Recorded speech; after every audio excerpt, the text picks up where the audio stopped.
Last આપણે current electricity કાલે સમજ્યા હતા અને એમાં પછી કરંટ ડેન્સિટી પ્રવાહ ઘનતા જે આપણે ઓલમોસ્ટ બધા એનું હોમવર્ક કર્યું છે. આમ તો એનું અપડેટ લઈ લઈશ અને આજે હવે આપણે અહીંયા કન્ટિન્યુટીની અંદર ચેપ્ટરમાં આગળ વધીએ છીએ.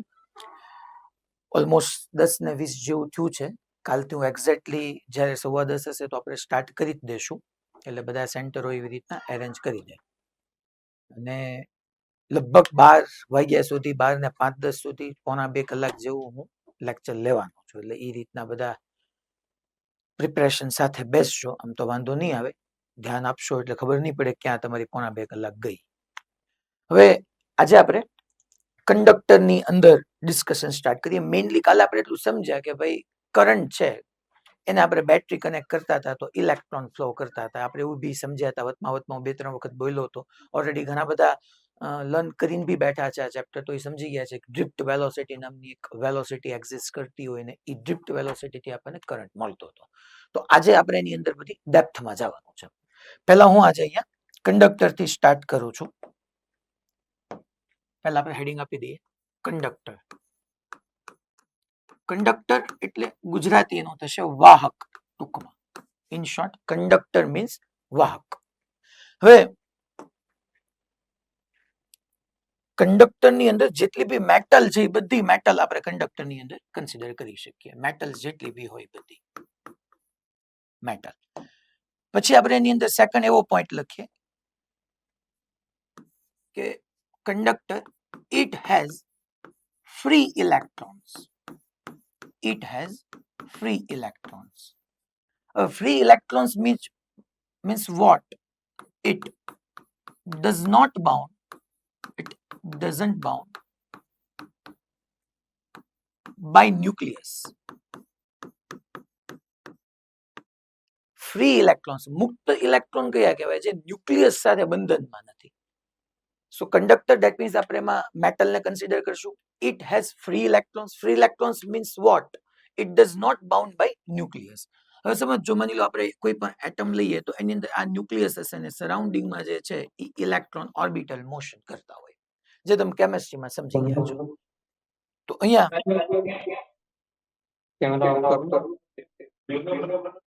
દાહોદ. ઓકે. સો અહીંયા આ ન્યુક્લિયસ છે અને ન્યુક્લિયસની સરાઉન્ડિંગમાં ઇલેક્ટ્રોન હોય, પણ આપણે છોકરાઓ આઉટર મોસ્ટ ઓર્બિટના ઇલેક્ટ્રોન લઈએ છીએ જે ફ્રી ઇલેક્ટ્રોન હોય. ફ્રી ઇલેક્ટ્રોન એટલે ઈ ઇલેક્ટ્રોન આપણે એની અંદર કન્સિડર કરતા હોય કે જે ન્યુક્લિયસથી થોડા દૂર હોય. વાય? બીકોઝ ઓફ આપણે સમજી શકીએ કે જેમ ઇલેક્ટ્રોન એનાથી દૂર હશે એવી રીતના આપણે કહી શકીએ કે એની ઉપર જે કોલમ્બિયન એટ્રેક્ટિવ ફોર્સ છે એફી, ધેટ ઇઝ કે Q1 Q2 upon R² એ લેસ હોય. તો એ લેસ હોય તો એ ઇઝીલી ફ્રી ઇલેક્ટ્રોન તરીકે બિહેવ કરી શકે.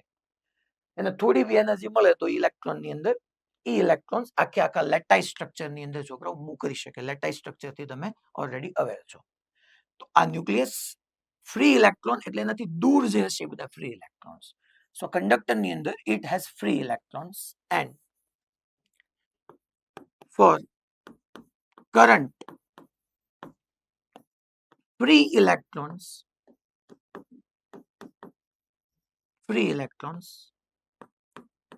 are responsible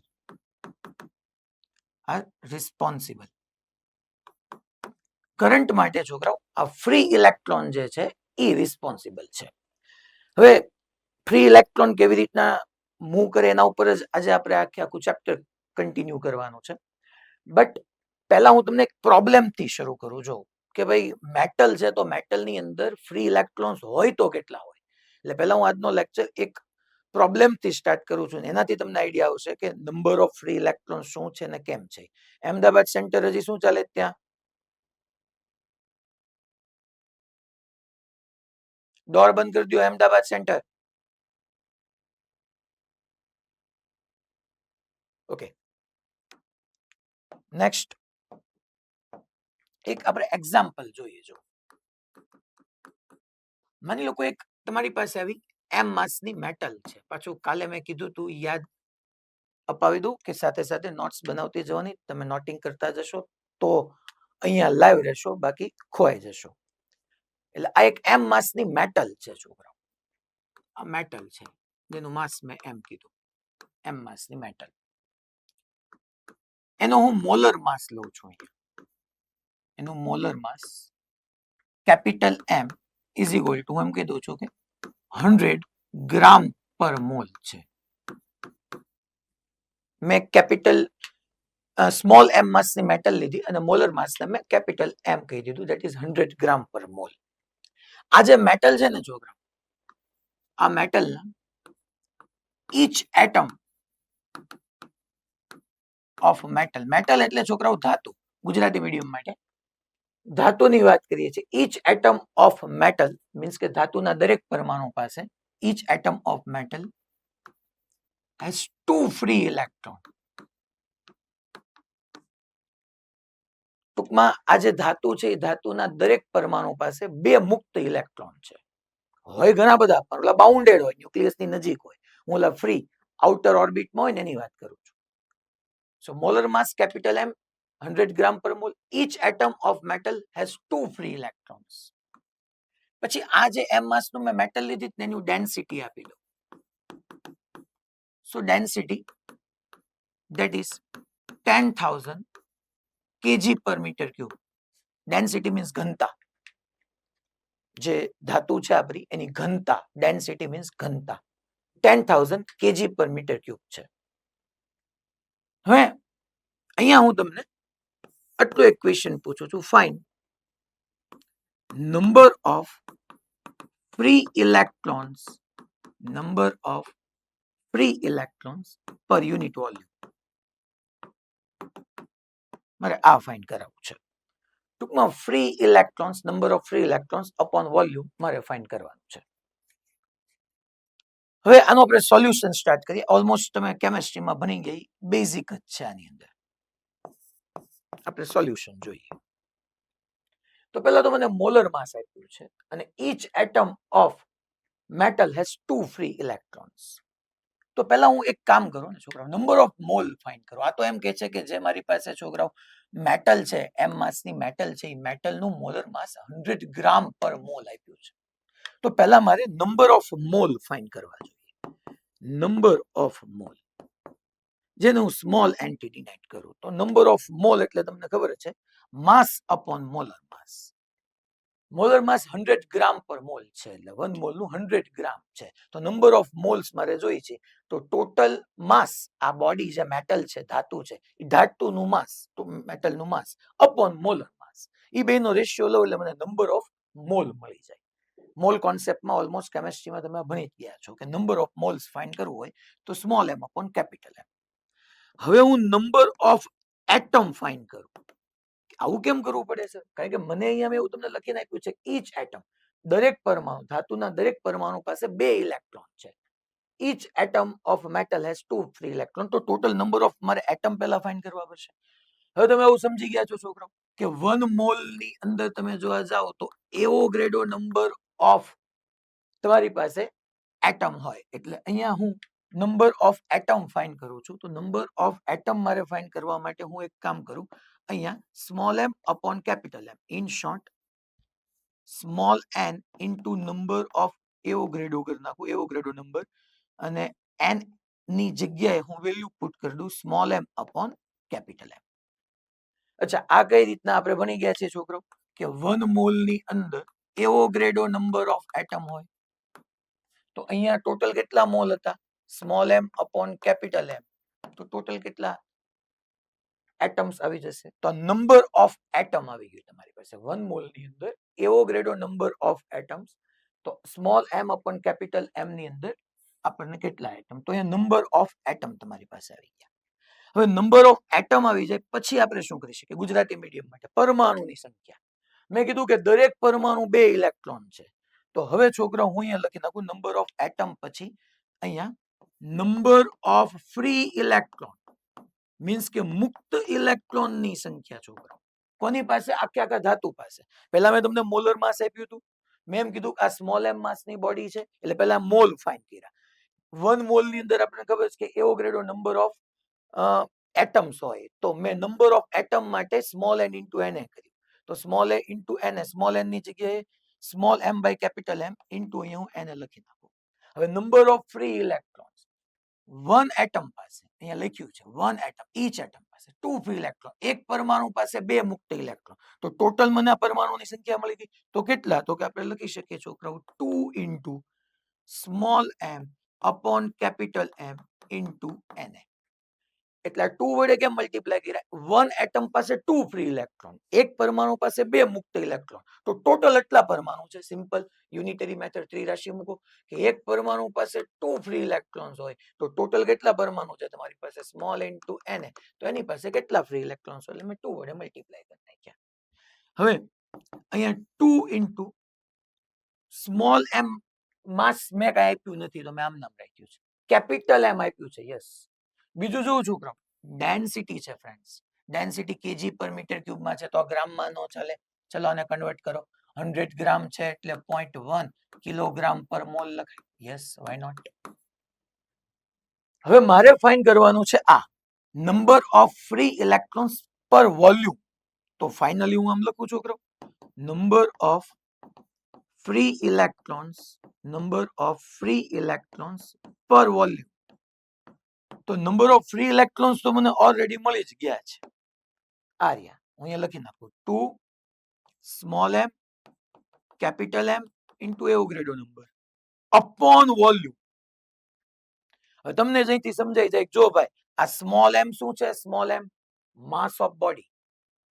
mass upon volume density કહી શકાય. મેં તમને વોલ્યુમ એ નહોતું આપ્યું, બોડીનું માસ એ નહોતું કીધું, મેં તો મોલર માસ કીધું. તો અહીંથી આપણે ડાયરેક્ટલી એવું લખી શકીએ સ્મોલ m ઇન્ટુ v એટલે ડેન્સિટી.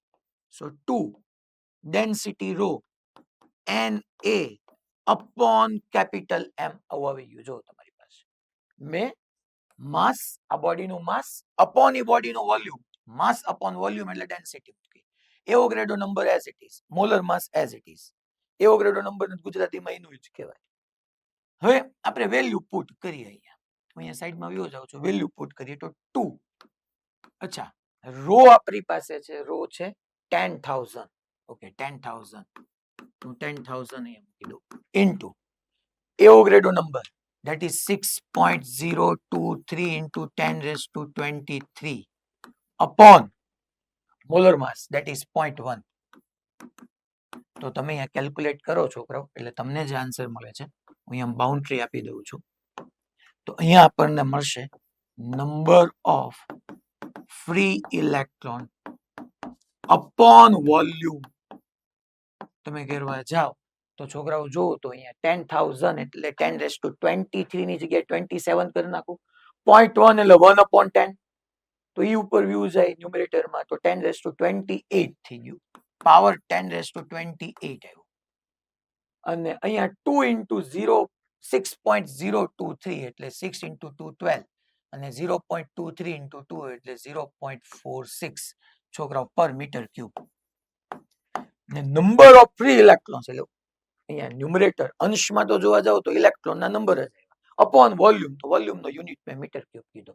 તમે વિચાર કરો આના ઉપરથી હું અહીંથી લેક્ચર શું કામ સ્ટાર્ટ કરું છું. હવે મારો તમને સમજાય કે કંડક્ટર હોય ને છોકરાઓ, કંડક્ટર યા મેટલ એના પર મીટર ક્યુબ 100 ગ્રામ પર મોલ મેં મોલર માસ કીધું હતું ને એમ માસનો મેં એક મેટલ લીધું ને તો એમાં number of free electrons per volume 10 rays two 28 ના પાવરમાં આવ્યા.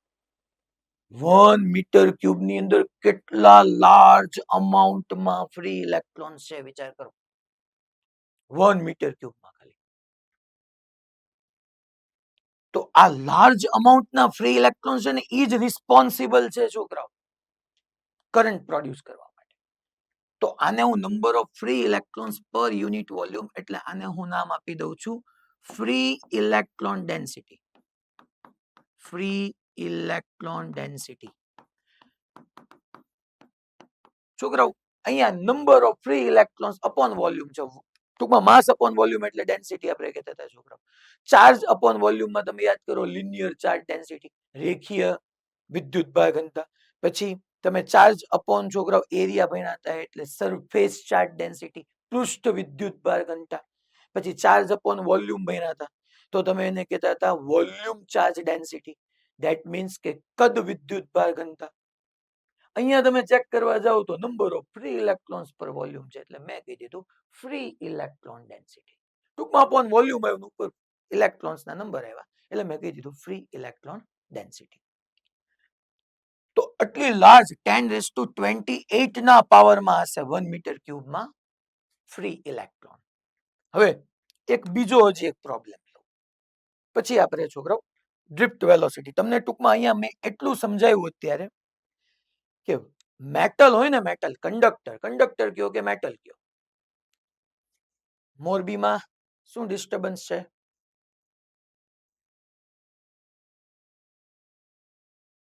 મોરબી સેન્ટર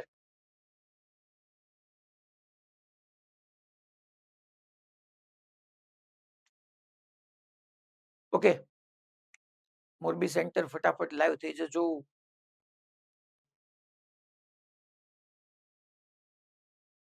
આપણે અહીંયા ફ્રી ઇલેક્ટ્રોન ડેન્સિટી પરથી એટલું સમજ્યા કે મેટલ હશે ને, મેટલ, તો એની અંદર ફ્રી ઇલેક્ટ્રોન્સ ખૂબ વધારે છે. હવે એક બીજો એક્ઝામ્પલ હું લઉં છું. આ એક્ઝામ્પલ જોવો તમે. ચાર્જ છે છોકરા, બધા આઈડેન્ટિકલ, અલગ અલગ અલગ ચાર્જીસ છે. આવી રીતના ક્યુ ચાર્જ છે. ચલો આમાં હું સ્મોલ ક્યુ ચાર્જ લઈ લો. બધા આઈડેન્ટિકલ છે. આઈ ક્યુ ચાર્જ છે, આઈ ક્યુ ચાર્જ છે, આઈ ક્યુ ચાર્જ છે, આઈ ક્યુ ચાર્જ, આઈ ક્યુ ચાર્જ, આઈ ક્યુ ચાર્જ. આવી રીતના બધા પોઈન્ટ ચાર્જ છે. બિંદુવત વિદ્યુત ભાર. ચાર્જ એટલે વિદ્યુત ભાર. બધા બિંદુવત વિદ્યુત ભારો છે. અને આ વી વેલોસિટી થી બધા ટ્રાવેલ કરે છે. વી વેલોસિટી થી ટ્રાવેલ કરે છે. કોન્સ્ટન્ટ વેલોસિટી બધા ચાર્જ. મારો અહીંયા ક્વેશ્ચન ખાલી એટલો છે, fine current, fine current passing through, find current passing through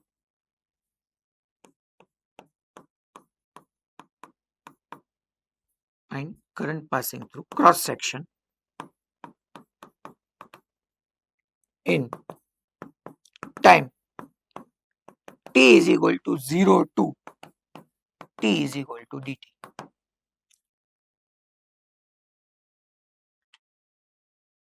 આવો મારો એક ક્વેશ્ચન છે. બધા ટૂંકમાં ચાર્જ છે ને વી વેલોસિટી થી મસ્ત બધા આઈડેન્ટિકલ, બધા સેમ છે.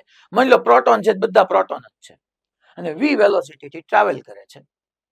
મારે current passing through cross section in time t is equal to 0 to t is equal to dt. આટલા ટાઈમની અંદર મારે કરંટ કેટલો પાસ થાય જોવાનું છે. તમને ખબર જ છે કે ચાર્જ મૂવ કરે એટલે કરંટ પ્રોડ્યુસ થાય. તમારે કરંટ ફાઇન્ડ કરવાનો છે. મોરબી સેન્ટરમાં હજી પ્રોબ્લેમ આવે છે.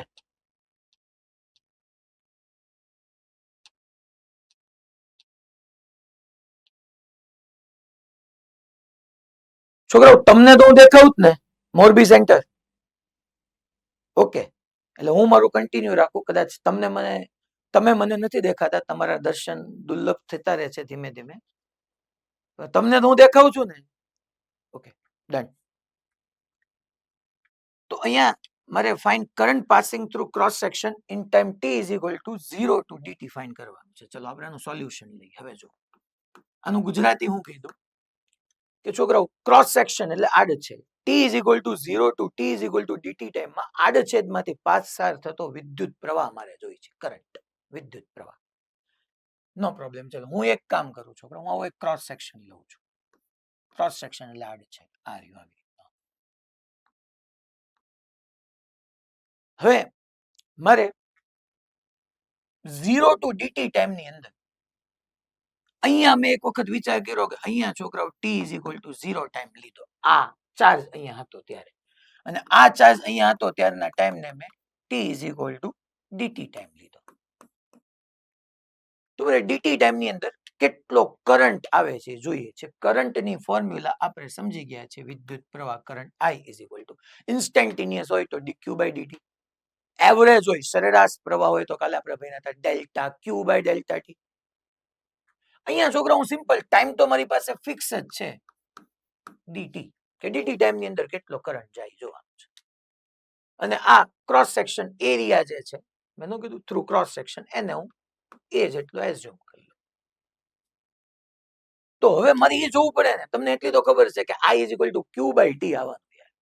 તો ચાર્જ, હવે ચાર્જ એટલે તમારે સમજવાનું કે basically capital Q is equal to N E. અહીંયા છોકરાઓ ક્યુ ચાર્જ છે તો એન ઈ નહીં આવે. અહીંયા આપણે જોવા જઈએ તો ફંડામેન્ટલ ચાર્જ તરીકે ક્યુ હું લખું અને એવા કેટલા ચાર્જ પાસ થાય છે એના નંબર એટલે એન મારે લખવું પડશે. તો મારે જોવું પડે ને કે આ ટાઈમે અહીંયા જ્યારે ઇલેક્ટ્રોન હતો ત્યારે મેં ટી ઇઝ ઇક્વલ ટુ 0 કીધું અને આ ઇલેક્ટ્રોન હતું ત્યારે T is equal to DT કીધું. ડીટી ટાઈમની અંદર આ ક્રોસ સેક્શનમાંથી કેટલો છોકરાઓ ચાર્જ પાસ થઈ ગયો, ઈ ચાર્જ પાસ થયો અપોન ટાઈમ એ તમને કરંટ આપી દે. તો મારે જોવું પડે ને કે અહીંયા ઇલેક્ટ્રોન હતો, હવે માની લો ઇલેક્ટ્રોન કહું કે અહીંયા ક્યુ ચાર્જ કહું, આપણે ક્યુ ચાર્જ લીધો છે તો ક્યુ ચાર્જ લઈ લઈએ. આ ક્યુ ચાર્જ છોકરાઓ ડીટી ટાઈમ ની અંદર અહીંયા પહોંચી જતો હોય કારણ કે આ બે વચ્ચેનો ટાઈમ ડ્યુરેશન મેં T is equal to 0 to T is equal to d t લીધું છે. તો ડીટી ટાઈમ ની અંદર આ ચાર્જ અહીંથી અહીંયા પહોંચી જતો હોય, ડીટી ટાઈમ ની અંદર આ ચાર્જ જો અહીંથી અહીંયા પહોંચી જતો હોય અને આ જે આપણો આમ આડછેદ છે ક્રોસ સેક્શન છે એને પરપેન્ડિક્યુલર પાસ થઈ જતો હોય તો ડેફિનેટલી આની વચ્ચે જેટલા બી ચાર્જીસ હશે એ બધા ચાર્જીસ ડીટી ટાઈમ ની અંદર આ આખા આ જે કઈ હું લેન્થ એઝ્યુમ કરું આ લેન્થ માંથી બધા ચાર્જ ની પાસ થઈ ગયા હોય. આ એક ચાર્જ ડીટી ટાઈમમાં અહીંથી અહીંયા આવી ગયો વી વેલોસિટી થી તો ડેફિનેટલી આ આખો આપણો ક્રોસ સેક્શન છે આડછેદ છે અમે જે માની લો એની લેન્થ હમણાં હું તમને કહી દઉં તો આ લેન્થ અને એ જેટલો મેં જે ક્રોસ સેક્શન લીધો છે એમાં જેટલા ચાર્જ હશે એ બધા એને પાસ કરીને નીવી ગયા. એક આવી ગયો અહીંનો એક આવી ગયો તો વચ્ચે વાળા બધા આવી ગયા. અચ્છા કેટલા હશે એ તો મેં કીધું ને કે એક ક્યુ છે, હવે કેટલા ક્યુ આવા એને પરપેન્ડિક્યુલરલી ક્રોસ કરે છે એના નંબર એટલે ટોટલ ચાર્જ બાય ટાઈમ કરીશ, કામ થઈ ગયું પૂરું. અચ્છા મેં આ જ્યારે ક્વેશ્ચન સ્ટાર્ટ કર્યો ને ત્યારે જ તમને કીધેલું છે, જો અહીંયા ઓલરેડી દેખાતું બી હશે, વી વેલોસિટી થી ટ્રાવેલ કરે છે. આ વી યુનિફોર્મ છે, અહીંયા કોન્સ્ટન્ટ છે. વી કોન્સ્ટન્ટ છે, યુનિફોર્મ છે, અચળ. કોન્સ્ટન્ટ મીન્સ અચળ, નિયમિત છે. વેગ વધતોય નથી ને વેગ ઘટતોય નથી, અચળ વેગથી જાય છે. ઓકે, હવે તો એને કેટલું ડીટી ટાઈમમાં આપણે જોવા જઈએ તો મારે આ લેન્થ લેવી છે, આ જે ક્રોસ સેક્શન મેં લીધો આડછેદ લીધો એ આડછેદની લેન્થ લેવી છે. તો અહીંયા છોકરાઓ કોન્સ્ટન્ટ વેલોસિટીની ફોર્મ્યુલા તમે ભણી ગયા છો તો કે કોન્સ્ટન્ટ વેલોસિટી એટલે ડિસ્પ્લેસમેન્ટ. ધારો કે અહીંથી અહીંયા ગયો ત્યારે એનું કેટલું ડિસ્પ્લેસમેન્ટ સ્થાનાંતર કેટલું થયું તો કે એલ છેદમાં કેટલો ટાઈમ તો કે ડીટી. તો હું અહીંયા છોકરાઓ એની લેન્થને વી ડીટી નો કહી એની લેન્થને વી ડીટી નો કહી કે આ ઇલેક્ટ્રોન એક ઘૂસ્યો અને ઈ અહીંયા બહાર આવ્યો ઈ ટાઈમ ડીટી હતું તો એની વચ્ચે જેટલા ચાર્જ હતા એ બધા ચાર્જ ડીટી ટાઈમ ની અંદર ડેફિનેટલી એને ક્રોસ નહીં કરી ગયા. અને જે સિલિન્ડર જે નળાકારને ક્રોસ કર્યો એની લેન્થ વી ડીટી કઈ રીતે તો કે જે કઈ ચાર્જ હતા એ વી વેલોસિટી થી ટ્રાવેલ કરતા હતા તો velocity is equal two distance upon time. Total કેટલું અહીં આને એલ જેટલું ડિસ્ટન્સ ટ્રાવેલ કર્યું તો એલ ઇન્ટુ ડીટી. તો છોકરાઓ મેં સિલિન્ડરની લેન્થ વી ડીટી કહી દીધી. હવે હું કરશું સાહેબ? ઓકે, હવે તમારી પાસે ખબર પડી ગઈ. મેં આની પહેલાનામાં જ તમને હમણાં ભણાવ્યું પ્રોબ્લેમમાં કે ફ્રી ઇલેક્ટ્રોન ડેન્સિટી એટલે શું કહેવાય છોકરાઓ? ફ્રી ઇલેક્ટ્રોન ડેન્સિટી એટલે આપણે એને સ્મોલ એન થી ડિનોટ કરતા હતા. અને આપણે જો અહીંયા ભણ્યા તે કે 1 મીટર ક્યુબમાં આટલા નંબર ઓફ ઇલેક્ટ્રોન્સ હોય, 1 મીટર ક્યુબમાં આટલા નંબર ઓફ ઇલેક્ટ્રોન્સ હોય. તો હું એક આવી રીતના સિમ્પલ આમ ત્રિરાશિ નો મૂકું યુનિટરી મેથડ કે ભાઈ 1 મીટર ક્યુબ ની અંદર આપણને ખબર જ છે ફ્રી ઇલેક્ટ્રોન ડેન્સિટી એમ કે છે કે 1 મીટર ક્યુબ ની અંદર n ઇલેક્ટ્રોન્સ હોય, મીન્સ કે n ચાર્જ હોય. અહીંયા ઇલેક્ટ્રોન નથી, અહીંયા ચાર્જ છે. તો હું એમ કહું કે 1 મીટર ક્યુબ ની અંદર n ચાર્જ, તો અહીંયા વોલ્યુમ કેટલું, અહીંયા કદ કેટલું, તો કે અહીંયા કદ મારે આમ લખાય કે એરિયા a અને લેન્થ v dt. તો a v dt વોલ્યુમમાં ટોટલ ચાર્જ કેટલો, તો મને અહીંયા છોકરાઓ સ્મોલ q મળી જાય. તો સ્મોલ q એટલે આપણે અહીંયા લખી શકીએ n a v dt. આ ટોટલ નંબર મળી ગયા પહેલા, કારણ કે મારે નંબર કેપિટલ n માં કહી દીધો કે 1 મીટર ક્યુબમાં સ્મોલ n. તો આ ક્રોસ સેક્શનલ એરિયા a અને લેન્થ v dt. તો a v dt એટલે વોલ્યુમ થઈ ગયું છોકરો. આ એરિયા અને આ લેન્થ એરિયા ઇન્ટુ લેન્થ એટલે વોલ્યુમ. તો આટલા વોલ્યુમમાં ટોટલ કેટલા ચાર્જ એટલે capital N small N A V D T આટલા ચાર્જ ઇન્ટુ પાછું સ્મોલ ક્યુ કરવાનું ભૂલવાનું નહીં, કારણ કે ક્યુ ઇઝ ઇક્વલ ટુ એન માં આ તો મને નંબર મળ્યા, number into fundamental charge. Fundamental charge અહીંયા ઇલેક્ટ્રોન નથી, અહીંયા ક્યુ છે. તો હું અહીંયા છોકરાઓ total charge capital Q is equal to નો લખી શકું, એન ઇન્ટુ સ્મોલ ક્યુ, અને એન ની વેલ્યુ મૂકી દઉં small N A V D T into small ક્યુ. હવે ડી અને ટી જુદું નથી હો, આ સ્મોલ ટાઈમ ડીટી થયો પાછા જો નહીં તો ડી ટી ને પાછા કેન્સલ કરશે. ડીટી ઈ સાથે જ છે સ્મોલ ટાઈમ. અને મારે હવે ફાઇનલી કરંટ જોઈએ છે, તો કરંટ હું અહીંયા આઈ ઇઝ ઇક્વલ ટુ ફ્રેન્ડ્સ આમ નો લખી નાખું ક્યુ, અને ટાઈમ તમને ખબર છે ડીટી ટાઈમ ની અંદર કેટલો પાસ થયો, તો કે ક્યુ ની જગ્યાએ આપણે વેલ્યુ પુટ કરીએ N A V DT into small Q upon DT, DT DT cut. તો છોકરાઓ તમને કરંટ ની વેલ્યુ મળી ગઈ, I is equal to N A V Q. જે લોકો આ ચેપ્ટર ભણીને બેઠા જ ને ઓલમોસ્ટ સેન્ટરોમાં ચાલી ગયું છે, અમુકને બાકી હશે એને ખબર પડી જશે, અને જેને ચાલી ગયું છે મારી વાતને રિલેટ કરી નાખશે તરત. હમણાં કાલે આપણે ભણ્યા હતા છોકરાઓ આઈ બાય એ શું ભણ્યા હતા? કરંટ ડેન્સિટી જે. તો હું આઈ બાય એ એટલે કરંટ ડેન્સિટી છે કહી દઉં, અને is equal to N Q વી. જે લોકો ચેપ્ટર ભણીને બેઠા જ ને ખબર હશે તમે ફોર્મ્યુલા ભણ્યા છો, જે ઇઝ ઇક્વલ ટુ એની વીડી. વી નહીં, ત્યાં ડ્રિફ્ટ વેલોસિટી આવશે. ડ્રિફ્ટ વેલોસિટી કોન્સ્ટન્ટ હતી, આઈ કોન્સ્ટન્ટ જ છે ને, તો વીડી. અને અહીંયા ઇલેક્ટ્રોન હતા, અહીંયા ક્યુ ચાર્જ છે તો ક્યુ. તો આ બે ફોર્મ્યુલા તમારી ટિપ્સ પર રહેવી જોઈએ. આજે આની ઘણો બધો યુઝ આવવાનો છે. ધેટ ઇઝ જે is equal to N Q V યા I is equal to N A V Q. હમણાં હું વારંવાર આ સ્લાઇડ ઉપર પાછો આવવાનો છું. હવે આપણે છોકરાઓ motion of free electron in a conductor લઈએ. કંડક્ટર એટલે વાહકમાં મુક્ત ઇલેક્ટ્રોનની ગતિ કેવી હોય એ મારે તમને સમજાવવું છે. હું નેક્સ્ટ સ્લાઇડ ની અંદર જાઉં અને તમે આ તો બધું આપણું સાઇડ નું વર્ક હતું. મોશન ઓફ હેડિંગ આપી દઉં, motion of free electron, motion of free electrons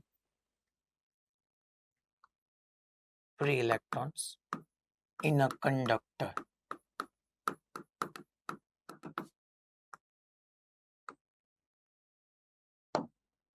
હવે બરાબર સમજો આખું મોશન કઈ રીતના થાય છે, શું કામ બેટરી જોઈએ છે.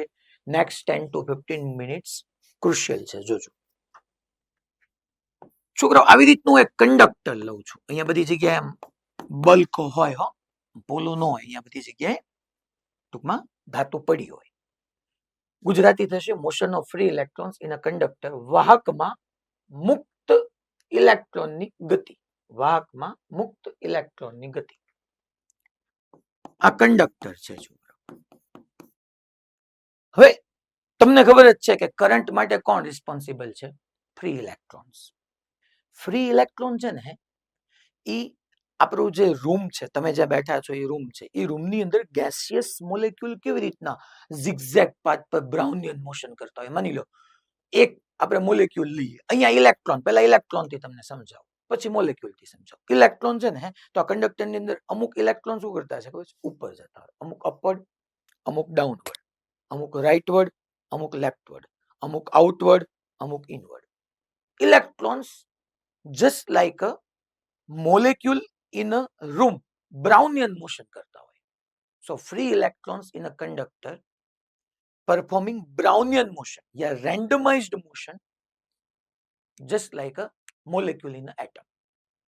એટલે આ કંડક્ટર ની અંદર ટૂંકમાં ગુજરાતી મીડિયમમાં આ ઇલેક્ટ્રોન છે ને યુલા રૂમની અંદર પરમાણુ કેમ અસ્તવ્યસ્ત ગતિ કરતા હોય, બ્રાઉનિયન મોશન, ઝિગઝેગ એટલે આડાવાળા પાર્ટ પર ઘણા આમ ભાગે ને ઘણા આમ ભાગે ને ઘણા ઉપર જાય ને ઘણા નીચે જાય ઘણા અંદર આવે ઘણા કોક ઈ ક્યાંથી ઉપર નીચે ક્યાંથી? અરે તમને સમજાવું પછી.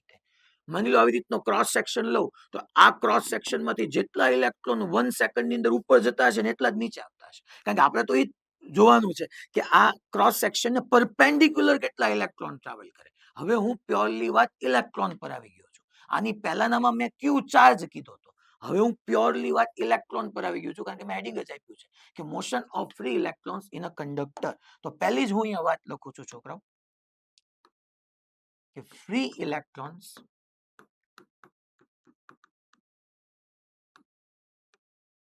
are moving on a zigzag path, એટલે આડો zigzag path, like a motion of molecules, like a motion of molecules in a room. રૂમની અંદર હવાના પરમાણુ કેવી રીતના ઘડીક વાર આમ જાય ઘડીક વાર આમ જાય, આ બધું થાય જ છે અત્યારે. તમે જોજો ક્યારેક છે ને તમને પ્રેક્ટિકલી આમ જોવા મળે, ઓલો શિયાળામાં કોનો કોનો ટરકો આવતો હોય ને આમ, ત્યારે જોજો આપણા મમ્મીએ ઘરમાં ઓલું આમ ઝાપટી હોય ને કંઈક, એટલે આપણને ઓલા પાર્ટિકલ્સ જોવા મળતા હોય. અમુક આમ આપણને દેખાય છે કે આમ અમુક પાર્ટિકલ આમ જાય ને અમુક આમ જાય, કઈ નક્કી જ ન થતું હોય. એવી જ રીતના છોકરાઓ માની લો ક્રોસ સેક્શન લઉં ને હું, ક્રોસ સેક્શન, તો આ ક્રોસ સેક્શન માંથી આ ઇલેક્ટ્રોન છે ને, માની લો અમુક ઇલેક્ટ્રોન આમ જતા હોય તો અમુક ઇલેક્ટ્રોન આમ જતા હોય. માની લો અહીંથી હું આવી રીતનો આમ ક્રોસ સેક્શન લઉં તો અમુક ઇલેક્ટ્રોન્સ આમ જતા હોય તો અમુક ઇલેક્ટ્રોન્સ આમ જતા હોય. આ તો મેં કીધું અહીંથી એક સાથે જ આ બધું થતું હોય છોકરો, કારણ કે આમાં તમને પહેલો જ પ્રોબ્લેમ મેં ભણાવ્યો કે 10⁻28 free electrons per unit volume. 1 metre ક્યુબમાં 10⁻28 કેટલી મોટી માત્રામાં ફ્રી ઇલેક્ટ્રોન્સ છે 10⁻28 ના પાવરમાં. તો એટલા લાર્જ ઇલેક્ટ્રોન હોય તો અમુક ઇલેક્ટ્રોન જો એ અપવર્ડ, અમુક ડાઉનવર્ડ, અમુક રાઇટવર્ડ, અમુક લેફ્ટવર્ડ, આવી રીતના રેન્ડમાઇઝ્ડ મોશન કરતા હોય. તો હવે હું જે નેક્સ્ટ લખું છું ઇમ્પોર્ટન્ટ પોઈન્ટ છે, free electron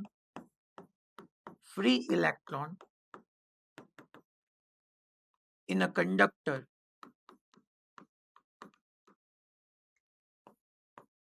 are moving, free electrons in a conductor are moving in every possible direction, every possible direction, every possible direction, without giving preference to any one direction. અને ગુજરાતી હું કહું છું કે વાહકની અંદર મુક્ત ઇલેક્ટ્રોન કોઈ એક દિશાને પ્રાધાન્ય આપ્યા વગર, giving preference to any one direction, એક દિશાને પ્રાધાન્ય આપ્યા વગર બધી જ શક્ય હોય એટલી બધી જ દિશામાં ગતિ કરી લે. આ તો મેં તમને ખાલી એક્ઝામ્પલ આપ્યું, અપવર્ડ, ડાઉનવર્ડ, રાઇટવર્ડ, લેફ્ટવર્ડ, આઉટવર્ડ, ઇનવર્ડ, એ બધી જેટલી ડાયરેક્શન પોસિબલ છે ને એ બધામાં આ ફ્રી ઇલેક્ટ્રોન્સ ટ્રાવેલ કરતા હોય. So free electrons in a conductor are moving in every possible, શક્ય બધી જ દિશામાં, every possible direction, without giving preference to any one direction. કોઈ એક ડાયરેક્શનની પ્રેફરન્સ નહીં આપે, બધી જ ડાયરેક્શનમાં ટ્રાવેલ કરશે. હવે આ શું કામ? આમ તમને એમ થાય કે સાહેબ આ મોશન શું કામ આવ્યું? તમારો પોઈન્ટ કરેક્ટ છે. હવે તમને એ ખબર છે કે મેં તમને કીધું એમ કે આ આપણે માની લો કંડક્ટર લઈ લઈએ છોકરાઓ, મેટલ લઈએ તો મેટલની અંદર શું હોય? આપણે સમજ્યા કે એટમ એટલે કે પરમાણુ. પરમાણુની અંદર ન્યુક્લિયસ એન્ડ એની સરાઉન્ડિંગમાં ઇલેક્ટ્રોન, બધા ઇલેક્ટ્રોન નહીં, ઓલા વેલેન્સ ઇલેક્ટ્રોન, ફ્રી ઇલેક્ટ્રોન કહેવાય. એ તમે કેમિસ્ટ્રીમાં ઓલરેડી ભણી ગયા છો. વેલેન્સ ઇલેક્ટ્રોન જો ઓલમોસ્ટ આઉટર મોસ્ટ ઓર્બિટમાં હોય, અને એ બધા ઇલેક્ટ્રોન આમાં રિસ્પોન્સિબલ હોય. હવે માની લો આજે આપણે એક્સપેરિમેન્ટ કે જે કાંઈ ડિસ્કશન મેટલ માટે કરીએ છીએ બધું ઓલમોસ્ટ અર્થના એટમોસ્ફિયરમાં જ છે, તો કંઈક ટેમ્પરેચર હશે. તો આ ઇલેક્ટ્રોન્સને ઓલરેડી આઉટર સરાઉન્ડિંગ મીડિયમમાંથી છોકરાઓ, બહારનું જે માધ્યમ છે એમાંથી હીટ એનર્જી મળતો હોય. એટલે આ બધા જ ઇલેક્ટ્રોન થર્મલ એજિટેશન, તમે ભણી ગયા ઉષ્મીય કંપનો ગુજરાતી મીડિયમમાં, થર્મલ ઓસિલેશન કરતા હોય. તો એ થર્મલ ઓસિલેશનને કારણે એની પાસે સ્પીડ આવી. થર્મલ ઓસિલેશન કરતા હોય એટલે ઘણા આમ જતા હોય, ઘણા આમ જતા હોય, ઘણા આમ જતા હોય, ઘણા આમ જતા હોય, ઘણા આમ જતા હોય, ઘણા આમ જતા હોય, બધી જ પોસિબલ ડાયરેક્શનમાં ઇલેક્ટ્રોન ટ્રાવેલ કરતા હોય. અચ્છા, ઈ જે બધી ડાયરેક્શનમાં ટ્રાવેલ કરવા માટે સ્પીડ આવી ક્યાંથી? થર્મલ એજિટેશન, ઉષ્મીય કંપનો, બહારથી હીટ એનર્જી એબ્ઝોર્બ કરી. હીટ એનર્જી એબ્સોર્બ કરી, એનર્જી જ છે અલ્ટિમેટલી. તમે કેટીજી ચેપ્ટરમાં ભણી ગયા કે ઈ જે એનર્જી એબ્સોર્બ કરી છોકરાઓ, એને કાઇનેટિક એનર્જીના ફોર્મમાં હોય. Generally kinetic energy is equal to half M U square કયો કે હાફ એમ વી સ્ક્વેર કયો ઇઝ ઇક્વલ ટુ 3/2 કેબીટી. યાદ કરો, મુક્તતાના અંશો, ડિગ્રીઝ ઓફ ફ્રીડમ.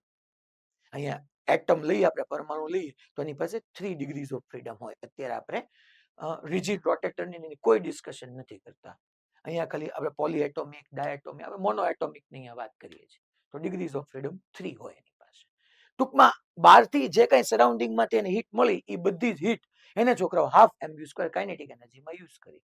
અને તમે બોલ્ટ્ઝમેન પાર્ટીશન લો માં તમે સમજી ગયા હતા કે છોકરાઓ ઈ જે છે, ઈ જે કાઇનેટિક એનર્જી મળી ને, that is half M U square is equal to 3/2 k B T. ખરેખર f/2 કેબીટી હતું, પણ ડિગ્રીઝ ઓફ ફ્રીડમ અહીં આપણે 3 લઈએ.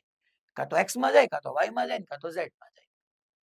તો 3/2 કેબીટી. હવે આપણે વાત કોની માટે કરીએ છીએ? અહીંયા અમે બધું જ તમને સ્પેસિફિક કહી દીધું છે. આપણે ડિસ્કશન કરીએ છીએ ફ્રી ઇલેક્ટ્રોન. તો તમે ઇલેક્ટ્રોન નું માસ મૂકો છોકરો, that is mass of electron 9.1 into 10 raised to છોકરાઓ -19, સોરી -31. ચાર્જમાં -19 આવશે. માસ of electron 9.1 into 10 raised to -31. મારે યુ જોઈ છે, 3/2 ખબર છે. કેબી બોલ્ટ્ઝમેન નો constant 1.38 into 10 raised to -23. Boltzmann constant હંમેશા આપણે કેલ્વિનમાં લખીએ એટલે ટેમ્પરેચર મારે કેલ્વિનમાં લખવું પડે. હું રૂમ ટેમ્પરેચરે વાત કરું તો 27 ડિગ્રી સેલ્સિયસ એટલે ઓલમોસ્ટ 300 કેલ્વિન થયું. તમે બધી વેલ્યુ પુટ કરવાની. તમારે કેબી મૂકો, ટેમ્પરેચર મૂકો, માસ ઓફ ઇલેક્ટ્રોન મૂકો. 2 2 તો કટ થઈ ગયા, સ્ક્વેર ઓલી સાઈડ જાય તો અંડર રૂટ. એમ કરતા કરતા તમે છોકરાઓ અહીંથી આ ઇલેક્ટ્રોન્સની સ્પીડ ફાઇન્ડ કરો ને તો તમને 10⁶ મીટર પર સેકન્ડ મળી. હલો, સરપ્રાઇઝિંગ સ્પીડ થઈ 10⁶, 10⁶ મીટર પર સેકન્ડ. હાલો, કિલોમીટરમાં ફેરવો તો મીટર ને કિલોમીટર માટે મારે 10⁻³ લેવું પડશે. તો 10⁻³ કિલોમીટર પર સેકન્ડ. છોકરાઓ 10⁻³ કિલોમીટર પર સેકન્ડ. વિચાર કરો કેટલી લાર્જ સ્પીડ થઈ આ ઇલેક્ટ્રોન પાસે. 1000 કિલોમીટર પર સેકન્ડ. વેલ્યુ પુટ કરશો. હા, આગળ બધા ડિજિટ આવી જવા દે, હું તો પાવર સેટ કરવામાં વિચારું છું. મેં પાવર ને ધ્યાનમાં લીધું છે ખાલી. આગળ આપણે માની લો 1.1 આવે, 0.1, એને નહીં, આપણે ખાલી પાવર ને સેટ કરીએ તો 10⁶ એટલે કે 1000 કિલોમીટર પર સેકન્ડ. આટલી સ્પીડ છે આ બધા ઇલેક્ટ્રોન પાસે. But important statement, such a high speed but it is not responsible for current. આટલી હાઈ સ્પીડ થી ઇલેક્ટ્રોન ટ્રાવેલ કરે છે આખા કંડક્ટર ની અંદર, પણ છતાંય એ કરંટ પ્રોડ્યુસ નથી કરતા. તમને ખબર જ છે, એટલું તમને ખબર છે કે કરંટ માટે મારે, તો અહીંયા પ્રૂવ શું થયું કે 1000 કિલોમીટર પર સેકન્ડ ની આટલી હાઈ અમાઉન્ટ ઓફ સ્પીડ હશે, બટ એ કરંટમાં કન્ટ્રીબ્યુટ નહીં કરે. વાય? બીકોઝ ઓફ કે એની ડાયરેક્શન સુધી એ રેન્ડમાઇઝ ગમે એમ મન ફાવે એમ જાય. આ જ ક્રોસ સેક્શન માંથી, આજ માની લો હું આડછેદ લઉં તો આજ ક્રોસ સેક્શન માંથી ઇલેક્ટ્રોન 1000 કિલોમીટર પર સેકન્ડ થી ઉપર જાય છે, એટલા જ નીચે જાય છે. તો તમે જુઓ ને કે આ ક્રોસ સેક્શન માંથી પાસ થતો ટોટલ ચાર્જ કેટલો? 0. જેટલા ઇલેક્ટ્રોન ઉપર ગયા એટલા જ નીચે આવી ગયા. તો ટોટલ કોઈ સિંગલ ડાયરેક્શનમાં તો ચાર્જ પાસ થતો જ નથી. સો સચ અ હાઈ સ્પીડ, અહીંયા લખું છું that such a high speed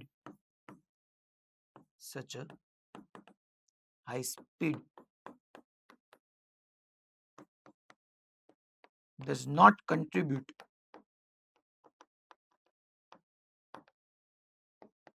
in a current.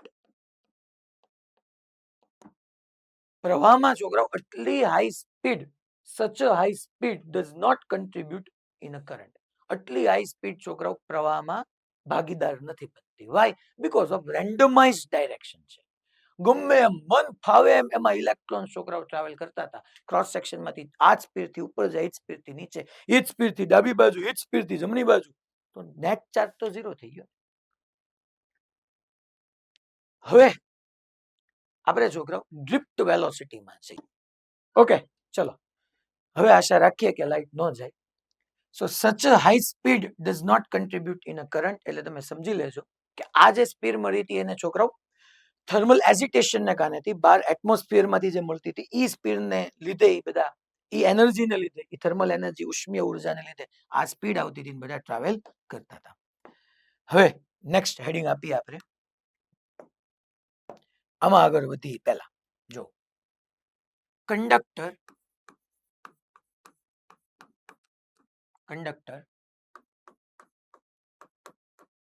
placed in a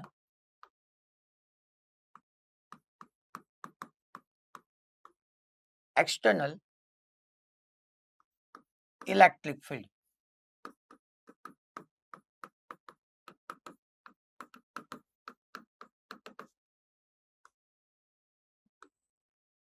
હું કંડક્ટરને એક્સટર્નલ ઇલેક્ટ્રિક ફિલ્ડમાં મૂકું. તમને એટલું સમજાઈ ગયું કે કંડક્ટર મીન્સ કે વાહક લઈએ, મેટલ લઈએ, એમાં ઇલેક્ટ્રોન્સ ફ્રી જ છે. તમને અત્યાર સુધી પ્રશ્ન થતો હોવો જોઈએ આઈડિયલી કે હારું મેટલ છે એમાં મુક્ત ઇલેક્ટ્રોન છે જ તે.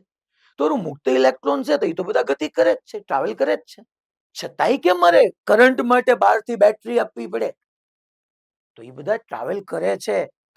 ઓલમોસ્ટ 1000 કિલોમીટર પર સેકન્ડની સ્પીડથી કરે છે. બધા રેન્ડમાઇઝ મોશન છે. કોઈ એક ડાયરેક્શનને પ્રેફરન્સ આપતા નથી. ડાયરેક્શનનું મહત્વ છે. જો દિશા ન હોય અને ગમે દિશામાં આપણે છોકરાઓ કામ કરતા હોય તો રિઝલ્ટમાં કન્વર્ઝન મળે નહીં. તમારી ગમે એટલી સ્પીડ હોય પણ જો પ્રોપર ડાયરેક્શન ન હોય તો રિઝલ્ટ મળવાનું નથી. એ આપણને મોટિવેશન આના ઉપરથી મળે. તો એટલા માટે હવે હું બહારથી બેટરી કનેક્ટ કરીશ. બટ બેટરી તો તમને ખબર જ છે, કાલે જ મેં સ્ટાર્ટિંગ જ કર્યું હતું. બેટરી શું પ્રોવાઈડ કરશે? તો કે ઇલેક્ટ્રિક ફિલ્ડ. એની માટે પહેલા હું તમને સમજાવું. Conductor place in external electric field. માની લો આવી રીતનો એક કંડક્ટર છે ફ્રેન્ડ, એક કંડક્ટર છે અને કંડક્ટરને હું આવી રીતના એક્સટર્નલ યુનિફોર્મ મેગ્નેટિક ફિલ્ડમાં રાખી દઉં છું. સોરી, ઇલેક્ટ્રિક ફિલ્ડ, વિદ્યુત ક્ષેત્ર, ચુંબકીય ક્ષેત્ર નહીં. આ એક્સટર્નલ ઇલેક્ટ્રિક ફિલ્ડ એટલે બાહ્ય વિદ્યુત ક્ષેત્ર. બાહ્ય વિદ્યુત ક્ષેત્રમાં મેં કંડક્ટર વાહકને રાખ્યો. અચ્છા, આ ક્યાંથી પ્રોડ્યુસ થયું હશે? કોઈ અહીંયા યાર આવી રીતની આમ લાર્જ પ્લેટ પડી હશે, આમ એના ઉપર આમ પોઝિટિવ ચાર્જ રાખી દઉં. ટૂંકમાં પોઝિટિવ ચાર્જ નું આપણને ખબર, ધન વિદ્યુત ભારનું વિદ્યુત ક્ષેત્ર એમાંથી ત્રિજ્યાવર્તી બહાર આવે, રેડિયલી આઉટવર્ડ. તો અહીંયા એક આવી રીતના પોઝિટિવલી ચાર્જ પ્લેટ પડી છે, એનું ઇલેક્ટ્રિક ફિલ્ડ એમાંથી આઉટવર્ડ હોય, એમાં મેં કંડક્ટર રાખી દીધો છે. તો આ કંડક્ટર માટે, આ વાહક માટે આ વિદ્યુત ભારનું ક્ષેત્ર બાહ્ય થયું, આનું પોતાનું. કંડક્ટર માટે બાહ્ય થયું. અચ્છા, હવે તમે જો કંડક્ટર હશે, આમાં ઓલા બધા ઇલેક્ટ્રોન તો છે જ બકા. ન્યુક્લિયસમાં જે પોઝિટિવ પ્રોટોન છે એ તો બધા ન્યુક્લિયસની અંદર છે, એ તો ફિક્સ છે.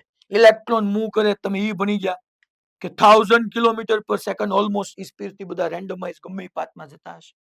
હવે જેવું મેં એક્સટર્નલ ઇલેક્ટ્રિક ફિલ્ડ આપ્યું તો તમને ખબર જ છે કે ઇલેક્ટ્રોન છે તો છોકરાઓ ચાર્જ, ઇલેક્ટ્રોનિક ચાર્જ એની સરાઉન્ડિંગમાં કયું ફિલ્ડ હોય, એની આજુબાજુ કયું ફિલ્ડ હોય? Electric field. બહારથી કયું ફિલ્ડ આપ્યું? Electric field. એ ફોર્સ એક્ઝર્ટ કરે. તમે એવું ભણી ગયા છો કે ઇલેક્ટ્રોન પર ફિલ્ડની ઓપોઝિટ ડાયરેક્શનમાં ઈ જેટલું ફોર્સ લાગે, ક્યુ ઈ, ક્યુ ની જગ્યાએ ઈ, આના ઉપર ઈ જેટલું ફોર્સ લાગે. એક વાત યાદ રાખજો, ચોથા ચેપ્ટરના સ્ટાર્ટિંગમાં જ તમને કરાવીશ.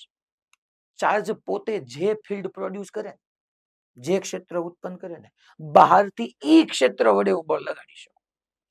અહીંયા ચાર્જે કયું ફિલ્ડ પ્રોડ્યુસ કર્યું? તો કે ઇલેક્ટ્રિક ફિલ્ડ. વિદ્યુત ભાર ને એની આજુબાજુ વિદ્યુત ક્ષેત્ર હોય. બહારથી મેં વિદ્યુત ક્ષેત્ર આપ્યું, એની ઉપર બળ લગાડ્યું, જે તમે ભણી ગયા છો. ક્યુ ની જગ્યાએ ઈ. તો આ બધા જ ઇલેક્ટ્રોન હશે, આની અંદર જેટલા બી બધા ઇલેક્ટ્રોન હશે, બધા ઇલેક્ટ્રોન પર ઈ જેટલું બળ લાગશે. આની ઉપર ઈ, આના ઉપર ઈ, આના ઉપર ઈ. આ ઈ બળ લાગવાને કારણે આ ઇલેક્ટ્રોન બધા આમ તેમ ગતિ કરતા ગયા, પ્રવેગિત ગતિ કરી, કારણ કે બળ લાગે એટલે પ્રવેગ આવે. ઇન શોર્ટ, ફોર્સ એટલે એસલરેશન, એસલરેટેડ મોશન કર્યું. તો એસલરેટેડ મોશન કર્યું એટલે ઇલેક્ટ્રોન બધા અહીંયા આવતા ઇલેક્ટ્રોન અહીંયા આવી ગયા, અહીંયા આવી ગયા, અહીંયા આવી ગયા, અહીંયા આવી ગયા, અહીંયા આવી ગયા. લેફ્ટ સાઈડ ઇલેક્ટ્રોન્સ ભેગા થઈ ગયા, right side automatically electron deficiency zone create થઈ ગયું. એવો વિસ્તાર કે અહીંયા કે ઇલેક્ટ્રોન બચ્યા જ નહીં, કે બધા આમ આવી ગયા. ઇલેક્ટ્રિક ફિલ્ડને કારણે એના પર ઓપોઝિટ ડાયરેક્શનમાં ફોર્સ લાગવાથી બધા અહીંયા આવી ગયા. તો ઓટોમેટિકલી અહીંયા બધું પોઝિટિવ ચાર્જ બની ગયું. આ સાઈડ આખી ઇલેક્ટ્રિકલી નેગેટિવલી સાઈડ બની ગઈ, આ સાઈડ પોઝિટિવ સાઈડ બની ગઈ, અને આની અંદર તમે જોવા જાવ તો પોઝિટિવ થી નેગેટિવ એક ઇલેક્ટ્રિક ફિલ્ડ ઇન્ડ્યુસ થઈ ગયું. ઇન્ડ્યુસ મીન્સ પ્રેરિત. હતું શું છોકરાઓ કે આની અંદર કંડક્ટર, આ ન્યુટ્રલ કંડક્ટર હતો. ન્યુટ્રલ એટલે તટસ્થ. ન્યુટ્રલ કંડક્ટર હતો, તટસ્થ હતો. જેટલા પ્રોટોન્સ હતા એટલા જ ઇલેક્ટ્રોન્સ હતા. બધા રેન્ડમાઇઝ મોશન કરતા હતા, જેમ અમને સમજાયું એમ, મોટી એવી સ્પેસ સાથે. જેવું એક્સટર્નલ ઇલેક્ટ્રિક ફિલ્ડ આપ્યું એટલે એ તો બધા શરૂ જ રાખશે. જો અહીંયા ધ્યાન આપજો, સમજજો, આમાં તમારે એવું મિસકન્સેપ્શન નથી લેવાનું કે આ ઇલેક્ટ્રોન સીધો નહીં આવ્યું ગયું. ના, આ તો મેં ફોર્સ આમ લગાડ્યું એમ શો કરે. એ જશે તો આવા ઝિગઝેગ પાથ પર જ. જેમ હું તમને પાથ બી ડ્રો કરીને આપીશ, એ કઈ સ્ટ્રેટ પાથ નહીં જાય, કારણ કે હરવાર પાછું કોલિઝન તો થતું જ હશે. કોલિઝન એટલે અથડામણ, સંઘાત તો હશે જ તે. પણ એ હમણાં હું તમને સમજાવું. આ તો મેં ખાલી શું શો કર્યું છે? ફોર્સ, કે આમ ફોર્સ લાગે. આ પાથ નથી, સીધો નહીં વ્યૂ છે. આ તો ખાલી આમ ફોર્સ આમ લાગશે. તો છોકરાઓ, ટોટલ જેટલા પ્રોટોન હતા એટલા જ ઇલેક્ટ્રોન હતા, કારણ કે તટસ્થ હતું. 10 ઇલેક્ટ્રોન તો 10 પ્રોટોન, 10 ઇલેક્ટ્રોન 10 પ્રોટોન. અચ્છા, ફોર્સ લાગ્યું એટલે 10 ઇલેક્ટ્રોન આ સાઈડ આવી ગયા, તો 10 પ્રોટોન. ઓટોમેટિકલી અહીંયા બાકી પ્રોટોન જ રહે, કારણ કે પ્રોટોન ટ્રાવેલ કરી શકશે નહીં. તો પ્રોટોન ઓટોમેટિકલી અહીંયા ઇલેક્ટ્રોન ડેફિશિયન્સી ઝોન આવી ગયો, તો અહીંયા ખાલી પોઝિટિવ જ રહે. હવે જો એની અંદર positive to negative electric field induce થયું. આ ઇલેક્ટ્રિક ફિલ્ડ શું કરશે? જો હવે બાહ્ય વિદ્યુત ક્ષેત્ર, external electric field left to right છે, અને આ ઇન્ડ્યુસ પ્રેરિત થયું, કારણ કે આ ધન, આ ઋણ. પોઝિટિવ નું ઇલેક્ટ્રિક ફિલ્ડ આઉટવર્ડ, નેગેટિવ નું ઇનવર્ડ. તો positive to negative electric field આવી ગયું, પ્રેરિત થયું. અને એક ટાઈમ એવો આવશે છોકરા, એક ટાઈમ એટલે વેરી ફ્રેક્શન ઓફ ટાઈમ ની અંદર એવું થઈ જશે કે આ પોઝિટિવ અને નેગેટિવ નું ઇન્ડ્યુસ ઇલેક્ટ્રિક ફિલ્ડ અને એક્સટર્નલ ઇલેક્ટ્રિક ફિલ્ડ બે સેમ મેગ્નિટ્યુડ ના ઓપોઝિટ ડાયરેક્શન ના થઈ જશે. તો અંદર નેટ ઇલેક્ટ્રિક ફિલ્ડ 0 થઈ જશે. અંદર ઇલેક્ટ્રિક ફિલ્ડ બીચું જ નહીં.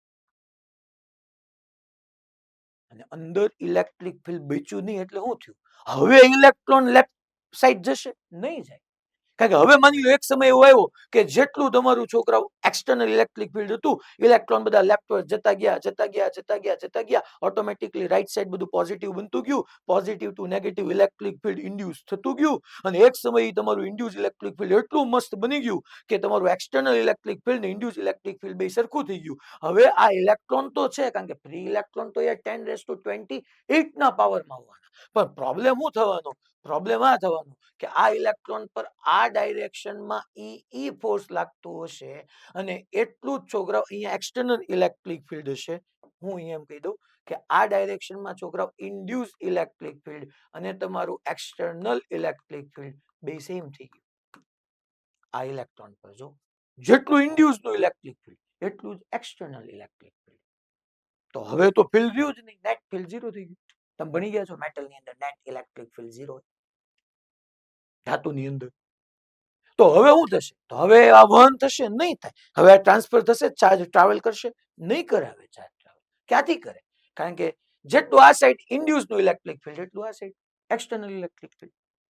બે ફિલ્ડ સેમ થઈ ગયા, હવે ટ્રાવેલ નહીં કરે. તો હવે હું તો સાહેબ મતલબ હું હજી તમારે માની લો આ ઇલેક્ટ્રોન ને મૂવ કરાવવા હોય ને, તો તમારે છોકરાઓ બહારથી આવી રીતના સર્કિટને ક્લોઝ કરવી પડે. હવે જોજો, હું તમને થોડી ડેપ્થ આપું. માની લો છોકરાઓ તમે આવું સમજ્યા હતા, આ એક વાહક છે, કંડક્ટર છે. પહેલા ચેપ્ટરમાં લઈ જાઉં છું થોડુંક. આ કંડક્ટર છે, વાહક છે, આમ સોલિડ છે.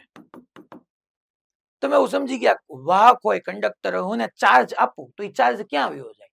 તો અહીંયા હું આમ ચાર્જ ના લોંદા મૂકું, એટલે સમ અમાઉન્ટ ના ચાર્જ મૂકું, તો એ ચાર્જ પોઝિટિવ એકબીજાને રિપેલ કરે. રિપેલ કરીને ક્યાં સુધી જઈ શકે? તો કે બાઉન્ડ્રી, એટલે બાઉન્ડ્રી પર વી જાય.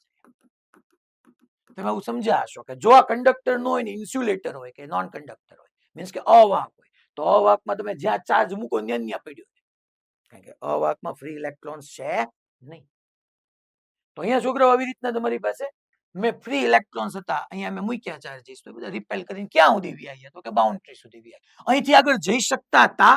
હા, જઈ શકતા હતા, પણ સરાઉન્ડિંગમાં એર આવી ગયું, હવા, અને હવા અવાહક છે. તમે ભણી ગયા કેપેસિટરમાં ડાઇલેક્ટ્રિક સ્ટ્રેન્થ, હવા અવાહક છે, એટલે હવે ચાર્જ ફરીથી આમ લીક થઈને જઈ ન શક્યા.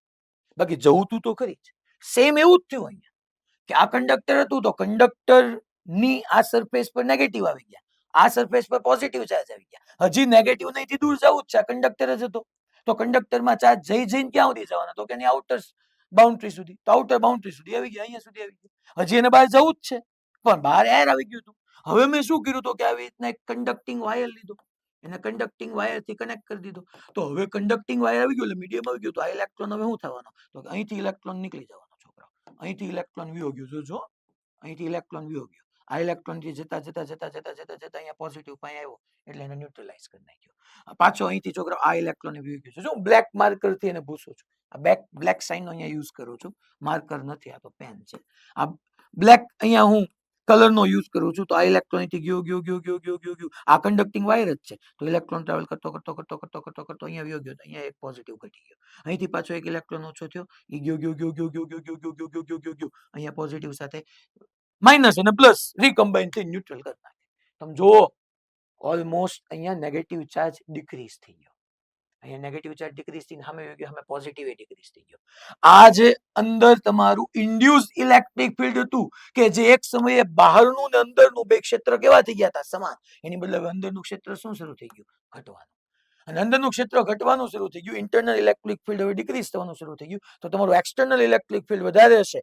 ઇન્ડ્યુસ વાળું જે ઇન્ડ્યુસ કે ઇન્ટરનલ તમારું અંદરનું કે ઇન્ડ્યુસ, એ હવે છોકરાઓ ઘટવાનું શરૂ થઈ ગયું, આ ઇન્ડ્યુસ વાળું ઘટવાનું શરૂ થઈ ગયું, એટલે જે ઇલેક્ટ્રોન પાછું આની ઉપર છોકરાઓ જે એનું મોશન અટકી ગયું હતું, અટકી શું કામ ગયું હતું, કારણ કે જેટલું આ એક્સટર્નલ મેગ્નેટિક ફિલ્ડ એટલું જ ઇન્ડ્યુસ નું મેગ્નેટિક ફિલ્ડ બે સોરી જેટલું એક્સટર્નલ ઇલેક્ટ્રિક ફિલ્ડ એટલું જ ઇન્ડ્યુસ નું ઇલેક્ટ્રિક ફિલ્ડ બે સેમ થઈ ગયા હતા, એટલે સ્ટોપ થઈ ગયું હતું. હવે ઇન્ડ્યુસ ઘટવા માંડ્યું કારણ કે મેં બહારથી કનેક્શન આપી દીધા, આ ઇલેક્ટ્રોન સામે જઈને પોઝિટિવ આવ્યા, પાછા રીકમ્બાઇન થઈ ન્યુટ્રલ થઈ ગયા, તો છોકરાઓ ઇન્ડ્યુસ ઇલેક્ટ્રિક ફિલ્ડ ઘટવા માંડ્યું, તો એક્સટર્નલ હજી વધ્યું, ઇન્ડ્યુસ ઓછું, તો નેટ ફોર્સ આ બાજુ રહી ગયું, એટલે પાછા ઇલેક્ટ્રોન્સ મસ્તી નામ જવા મળશે, ઇલેક્ટ્રોન અહીંયા આવશે, અહીંયા પાછો જેવું ઇલેક્ટ્રોન આવશે એવો સામે positive, positive to negative induce electric field પાછું ઇન્ક્રીઝ થશે, પણ મેં બહારથી વાયર કનેક્ટ કરી રાખ્યો છે, એટલે પાછો ઇલેક્ટ્રોન વાયર થ્રુ વિયો જશે વિયો જશે વિયો જશે, અમે ન્યુટ્રલ કરતા રહેશે. એટલે છોકરાઓ અહીંયા મારે કંડક્ટરમાંથી કરંટ જોતો હોય તો બે વસ્તુ તમે સમજ્યા, એક ઈ સમજ્યા કે ભાઈ મારે એક્સટર્નલ ઇલેક્ટ્રિક ફિલ્ડ આપવું પડે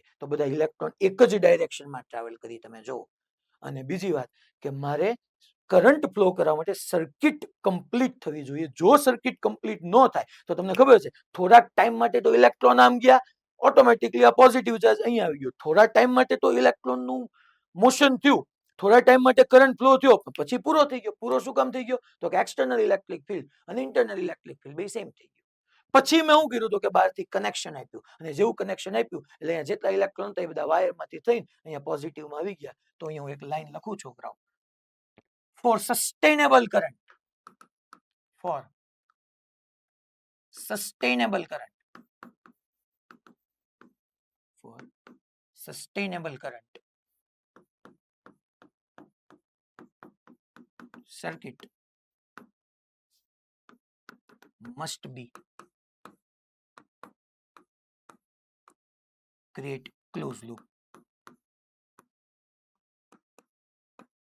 તમારે સસ્ટેનેબલ કરંટ જોતો હોય, સસ્ટેનેબલ કરંટ જોતો હોય તો સર્કિટને ક્લોઝ કરવી જરૂરી છે. જો સર્કિટ ક્લોઝ નહીં થાય એટલે તમે આવું ભણી ગયા બધા ઓલમોસ્ટ 10th માં એવું ભણ્યા હતા, કાલે મેં અહીંથી જ સ્ટાર્ટ કર્યું હતું કે મેં અહીંથી આમ 20 વોલ્ટની બહારથી બેટરી કનેક્ટ કરી હતી, જો તમને યાદ હોય તો સર્કિટ કમ્પ્લીટ કરી હતી. એટલે જેવી બેટરી બંધ કરી છે એટલે તમને ખબર છે ઇલેક્ટ્રિક ફિલ્ડ જ એસ્ટાબ્લિશ થતું હતું, વિદ્યુત ક્ષેત્ર.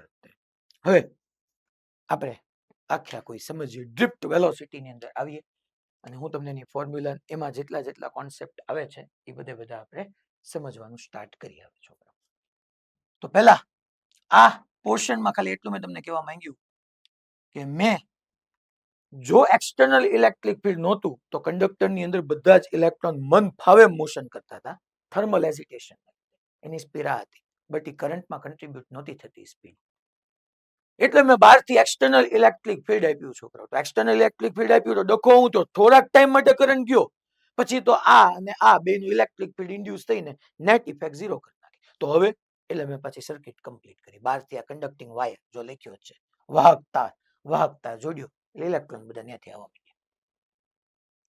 હવે આપણે છોકરાઓ હેડિંગ આપીએ ડ્રિફ્ટ વેલોસિટી.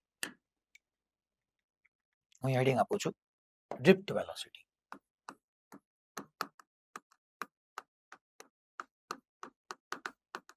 બરાબર તમે સમજજો. મેં છોકરાઓ ડ્રિફ્ટ વેલોસિટી માટે હું એમ કહું છું કે આવી રીતનો આપણે એક કંડક્ટર લઈએ, સિલિન્ડ્રિકલ કંડક્ટર છે અને એ સિલિન્ડ્રિકલ કંડક્ટરને આપણે બહારથી V વોલ્ટની બેટરીથી કનેક્ટ કરી દઈએ Y switch.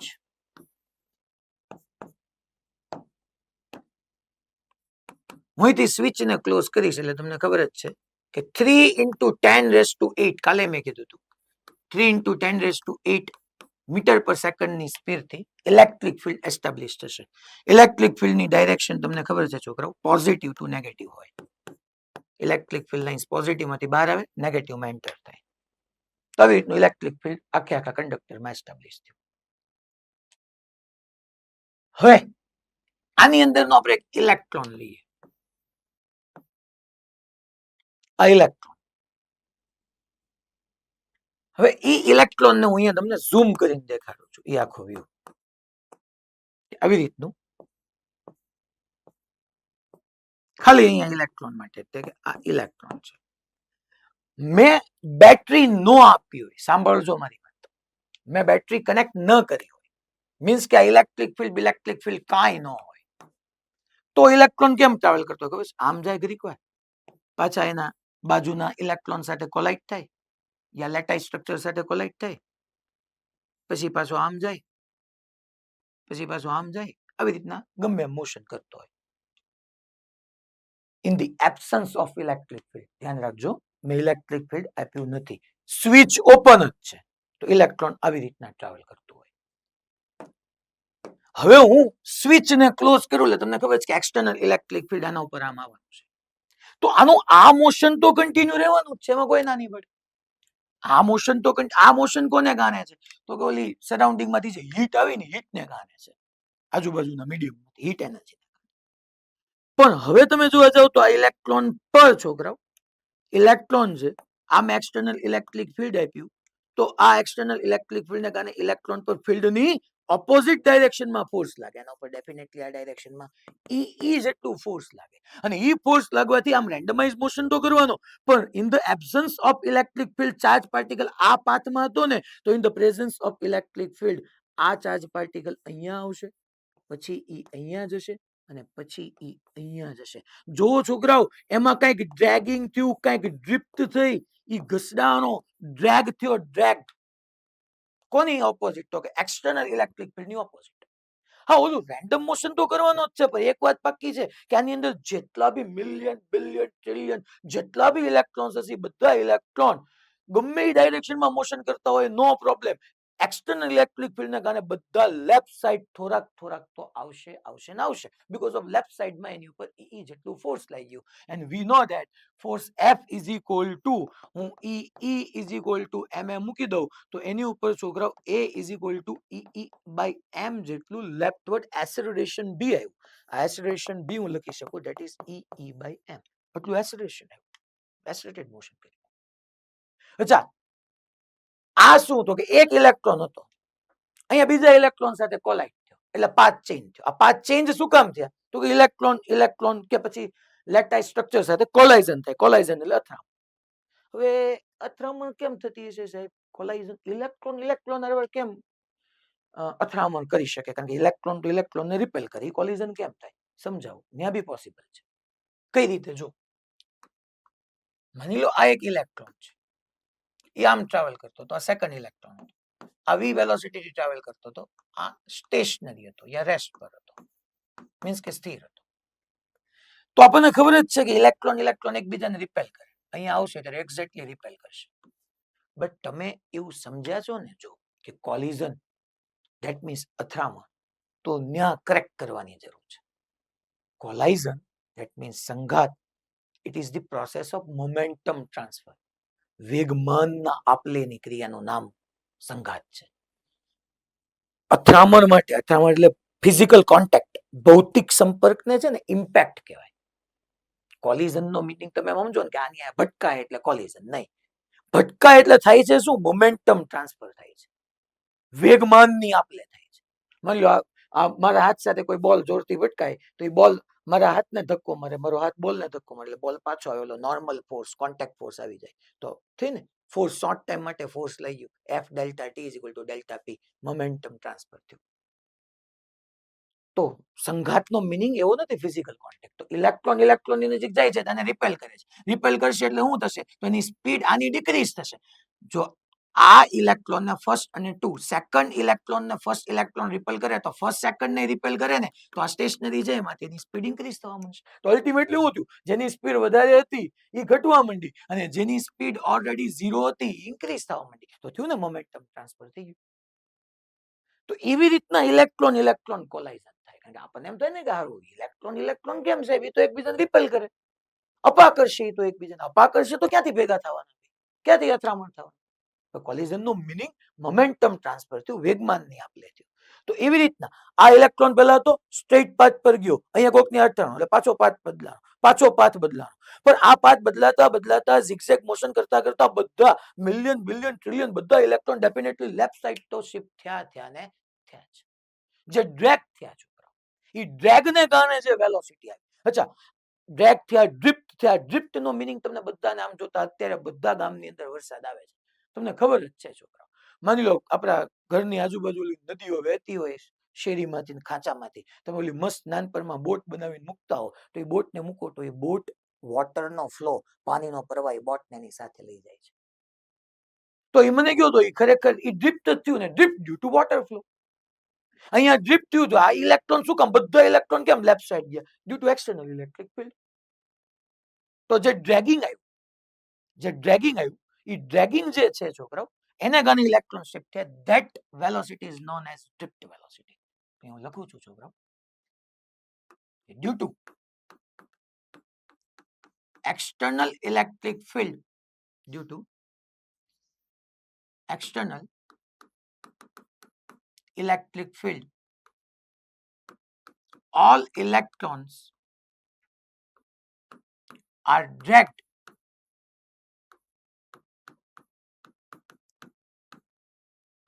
toward opposite to external electric field, then this dragging velocity is known as drift velocity. જે વેલોસિટી થી છોકરાઓ ડ્રેગ થયા ને, એ ડ્રેગિંગ વેલોસિટી ને આપણે ડ્રિફ્ટ વેલોસિટી કહીએ છીએ. હવે અહીંયા આપણને ક્વેશ્ચન થાય, સાહેબ આ તો ફોર્સ લાગ્યું, એક્સલરેશન આવ્યું, તમે તો એમ કીધું કે ડ્રિફ્ટ વેલોસિટી કોન્સ્ટન્ટ છે. યસ, એ હું તમને હમણાં થોડા સમય પછી પૂરું કરું કે કોન્સ્ટન્ટ કઈ રીતે છે. હવે આપણે આને થોડાક ફોર્મ્યુલાની અંદર આવીએ છોકરાઓ. તો ફોર્મ્યુલામાં પહેલા આપણે એન્ટર થઈએ. અહીંયા પહેલા હું ઓલો ક્વેશ્ચન યાદ કરાવું, આપણો બીજો ક્વેશ્ચન. યસ, આમાં ચાર્જ ટ્રાવેલ કરતા હતા અને કરંટ આવતો હતો NaVq. અહીંયા છોકરાઓ ઇલેક્ટ્રોન ટ્રાવેલ કરે છે, આની અંદર ઇલેક્ટ્રોન તમારે આમ શો કરી દેવો ને કરી દેવો, આમ જ બધા જતા હશે. સ્ટ્રેટ પાથ રોજ ન કરતા, એટલે તમને સમજાઈ જાય કે ભાઈ આવી રીતના મૂવ કરતા કરતા આમ બધા જતા હશે. તો અહીંયા આપણે એની એવરેજ લઈએ બધી જ વેલોસિટી. હવે માની લો હું અહીંયા આમ વિચારું કે આ ઇલેક્ટ્રોન પાસે, માની લો આ જ ઇલેક્ટ્રોન આપણે લીધો પાછો, આ ઇલેક્ટ્રોન પાસે એક આ ડાયરેક્શનમાં તમે જોવા જાઓ છોકરા, તો વેલોસિટી હતી આ ડાયરેક્શનમાં ઇલેક્ટ્રોન પાસે. જે હતી કોને કારણે હતી? તો કે આ કોને કારણે હતી? અરે થર્મલ એજિટેશન ને કારણે, જેને હું U1 કહી દઉં. U1 ઇલેક્ટ્રોન પર આ ડાયરેક્શનમાં ફોર્સ લાગ્યો એટલે ઈ ડાયરેક્શનમાં એસિલરેશન આવ્યું, તો ઈ ડાયરેક્શનમાં એક વેલોસિટી આવી. પણ હા, એસિલરેશન લાગે યા પ્રવેગ આવે એટલે વેગમાં ફેરફાર થાય, તો એ દિશામાં વેગમાં ફેરફાર થાય એટલે વેગ આવવાનો ડેફિનેટલી. ઈ એસિલરેશન આપણને ખબર છે, E/m. તો એનો પાથ આમે નહીં હોય આમે નહીં હોય, મેં કીધું એમાં ઝિગઝેગ પાથ હશે. તો આપણે અહીંયા લખવું હોય મારે આની માટે, આવા જેટલા બી ઇલેક્ટ્રોન હશે બધા ઇલેક્ટ્રોન સાથે આ જ થવાનું છે. નેટ વેલોસિટી અહીંયા ક્યાંક લાઈ કરતી હશે. કારણ કે આ કોને કારણે છે સાંભળી લેજો, આ ડાયરેક્શનમાં જે સ્પીડ આવી વેલોસિટી થર્મલ એજિટેશન એ તો શરૂ જ રહેવાના છે. આ કોને કારણે છે તો કે આ જે એક્સિલરેશન આવ્યું આ ડાયરેક્શનમાં જે સ્પીડ આવી કોને કારણે તો કે અગેન છોકરાઓ એ જે સ્પીડ આવી એ આવી એક્સટર્નલ ઇલેક્ટ્રિક ફિલ્ડને કારણે. જેવી મેં બેટરીમાં સ્વિચ ક્લોઝ કરી એટલે એક્સટર્નલ ઇલેક્ટ્રિક ફિલ્ડ એપ્લાય થઈ ગયું તો એને કારણે આવી. નો પ્રોબ્લેમ.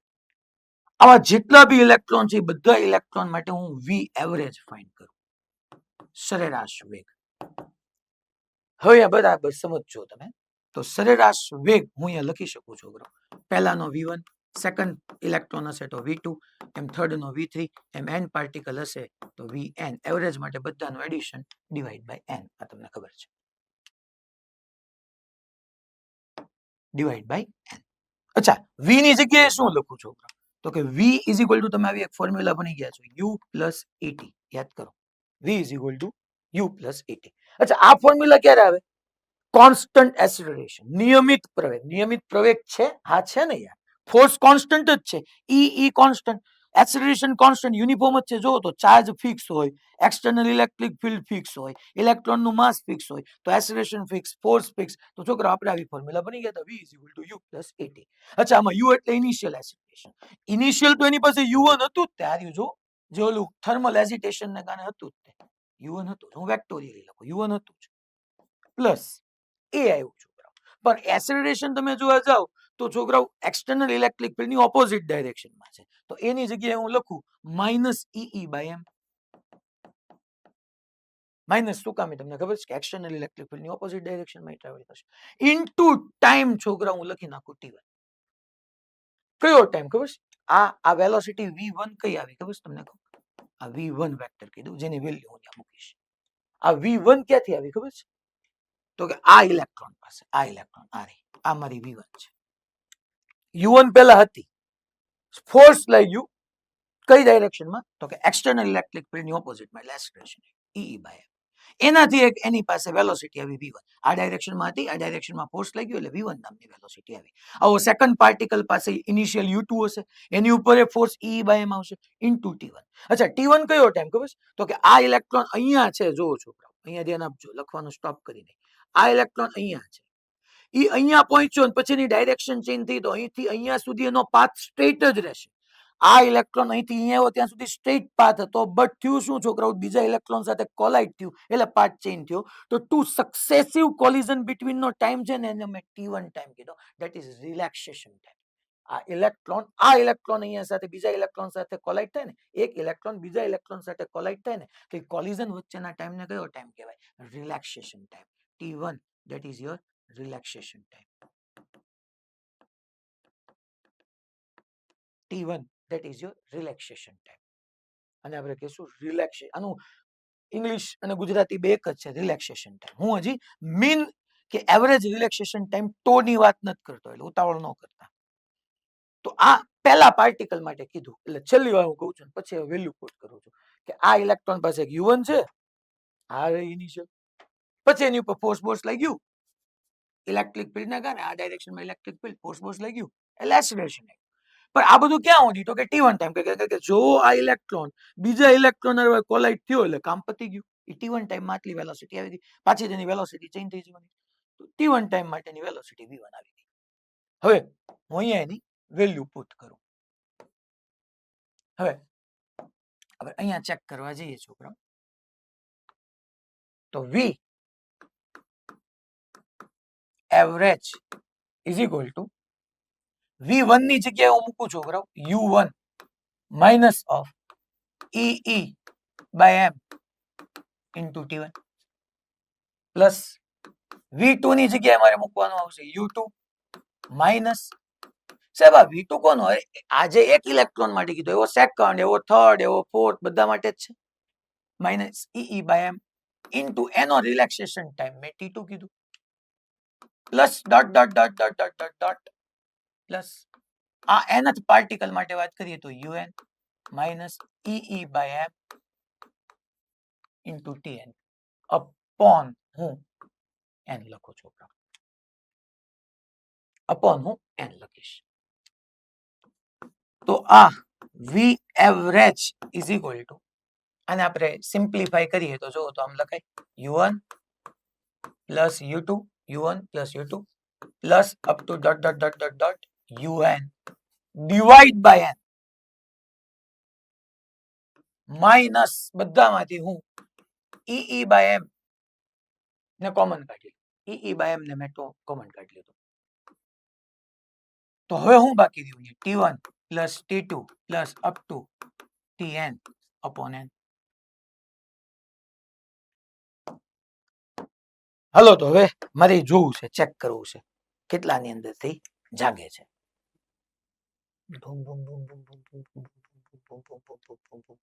એક ક્વેશ્ચન પૂછું છું.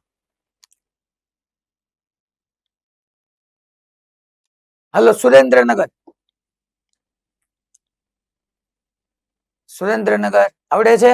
એટલે પેલા તમને ઓલું અનમ્યુટ કરતા આવડે છે? અનમ્યુટ કરો. Hello okay good. સુરેન્દ્રનગર માંથી કોઈ બી સ્ટુડન્ટ્સ હેન્ડ રેઝ કરીને આંગળી ઊંચી કરીને જવાબ આપશે. પેલા ગુજરાતી મીડિયમ ઇંગ્લિશ મીડિયમ બે છે ને ત્યાં સુરેન્દ્રનગરમાં?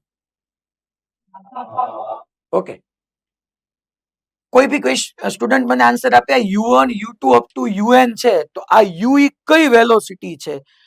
ઇલેક્ટ્રિક ફિલ્ડ ને કારણે આવી ઈ કે પછી ઓલું થર્મલ હેઝિટેશન ને કારણે આવી ઈ? કોઈ બી એક સ્ટુડન્ટ આન્સર આપશે સુરેન્દ્રનગર માંથી. આંગળી ઊંચી કરો ચલો, મને દેખાવ જ છો તમે. બાકી બધા તો મારા બેટા બધાની આંગળી ઊંચી થવી જોઈએ ને, બધા હેન્ડ રેઝ કરવા જોઈએ. હાલો ગમે એને પૂછવું એવું હોય. હાલો સેકન્ડ બેચમાં ફર્સ્ટ બેન્ડ બેઠા છે, આન્સર આપે. સેકન્ડ બેચમાં ફર્સ્ટ બેન્ડ. હા okay okay very good. Thermal hesitation ને કારણે અનમ્યુટ કરી નાખો. તો થર્મલ હેઝિટેશન ને કારણે તો પહેલા હતી જ તે, પણ ડખો હું હતો, અમુક ઉપર જતા હતા, અમુક નીચે જતા હતા, અમુક લેફ્ટ, અમુક રાઈટ, અમુક આઉટવર્ડ, અમુક ઇનવર્ડ. એ બધાનું શું થઈ જતું હતું? ઝીરો. તો આ બધાનું ઝીરો જ થવાની જ ને. મેં જો વેક્ટર લીધું જ, ડાયરેક્શન ધ્યાનમાં લીધી જ. એક પ્લસ એક્સ માં તો એક માઇનસ એક્સ માં, એક પ્લસ વાય તો એક માઇનસ વાય, એક પ્લસ ઝેડ તો એક માઇનસ ઝેડ, તો ઝીરો. હવે બાકી કોણ રહ્યું? તો હવે રહ્યું V average is equal to minus E by એમ અને T1 પ્લસ T2. T1 એ શું છે? જો તો કે કોઈ એક ઇલેક્ટ્રોન નો T1 મેં કીધું જ છે રિલેક્સેશન ટાઈમ. અચ્છા, એક રિલેક્સેશન ટાઈમ ને તમે અહીંયા ક્યાંક સાઈડમાં હું લખી દઉં છું તમને.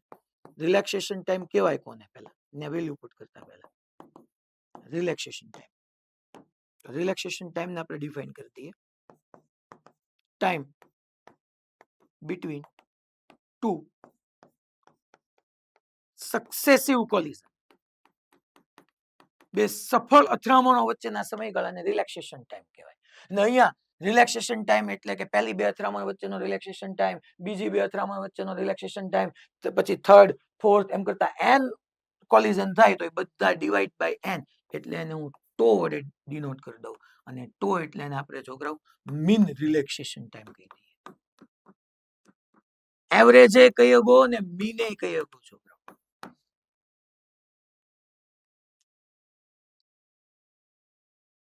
આ તમે અને આ જ મારી ડ્રિફ્ટ વેલોસિટી થઈ ગઈ મારા વાલાઓ.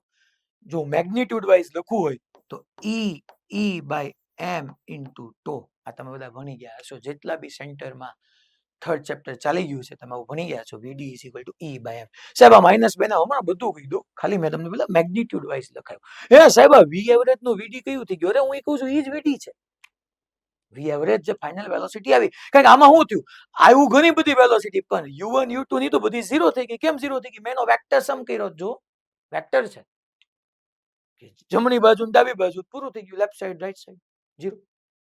અચ્છા હવે માઇનસ કીધું તો કે આને હું વેક્ટોરિયલી લખું છું. એન્ડ વેક્ટોરિયલી લખવું હોય તો મારી જે વીડી છે, સોરી વી એવરેજ છે, ઈ જ વીડી છે.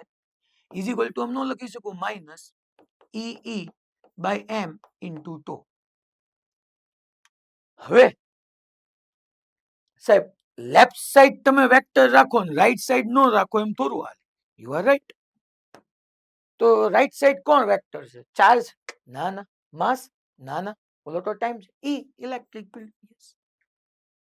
અને માઇનસ સાઇન તમે જો હવે આ એક લખાઈ ગયું હોય તો હું અહીંયા આગળ વધુ નોટ કરવું હોય નોટ કરી લે ખાલી.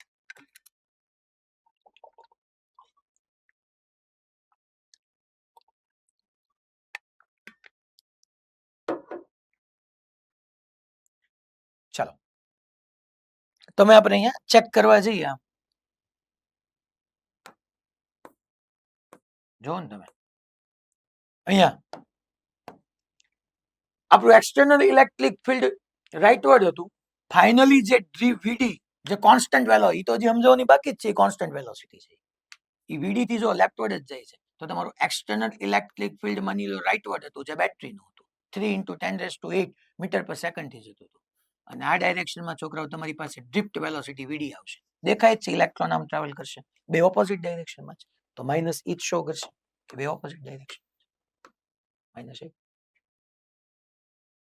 વીડી અને ઈ external electric field.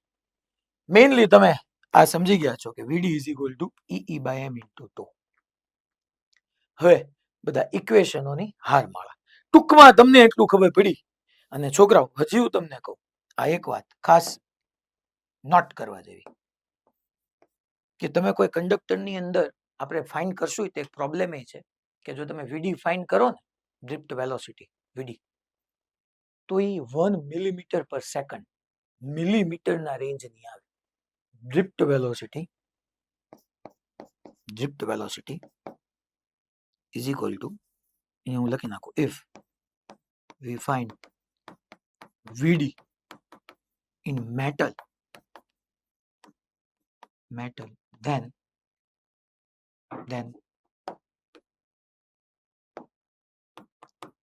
it is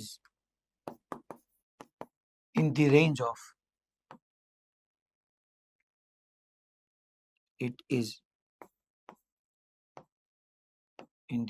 of millimeter per second. વિચાર કરો, થર્મલ એજિટેશન વાળી સ્પીડ આવી હતી 1000 કિલોમીટર પર સેકન્ડ, બટ કરંટમાં કન્ટ્રીબ્યુટ નહોતો કરતો. હું તમને વાત એ સમજાવતો હતો કે કિલોમીટર પર સેકન્ડ થી સ્પીડ હતી, બટ એ કરંટમાં કન્ટ્રીબ્યુટ નહોતો કરતો.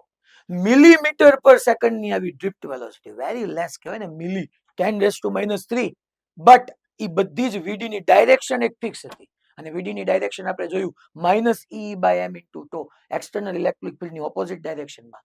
ઇન શોર્ટ, ભલે તમારી વેલોસિટી નાની એવી હોય પણ જો ડાયરેક્શન ફિક્સ હોય ને તો એ કરંટમાં કન્ટ્રીબ્યુટ કરવામાં એ પાર્ટિસિપેટ કરે છે. સો વીડી સ્મોલ રેન્જ છે, મિલીમીટર પર સેકન્ડના રેન્જની છે, but yes it is responsible four contribute current. It is, લખી નાખો, ઓલું પાછળનું બધું આવી ગયું છે. તો આપણે એમ લખ્યું હતું, if we find Vd for metal, then it is in the range of millimeter per second. Millimeter per second. But millimeter per second, this simple look, this small speed is responsible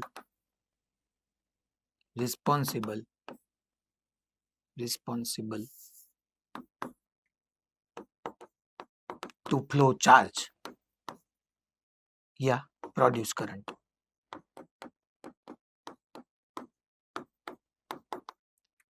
This small speed is responsible to flow charge, yeah, produce current.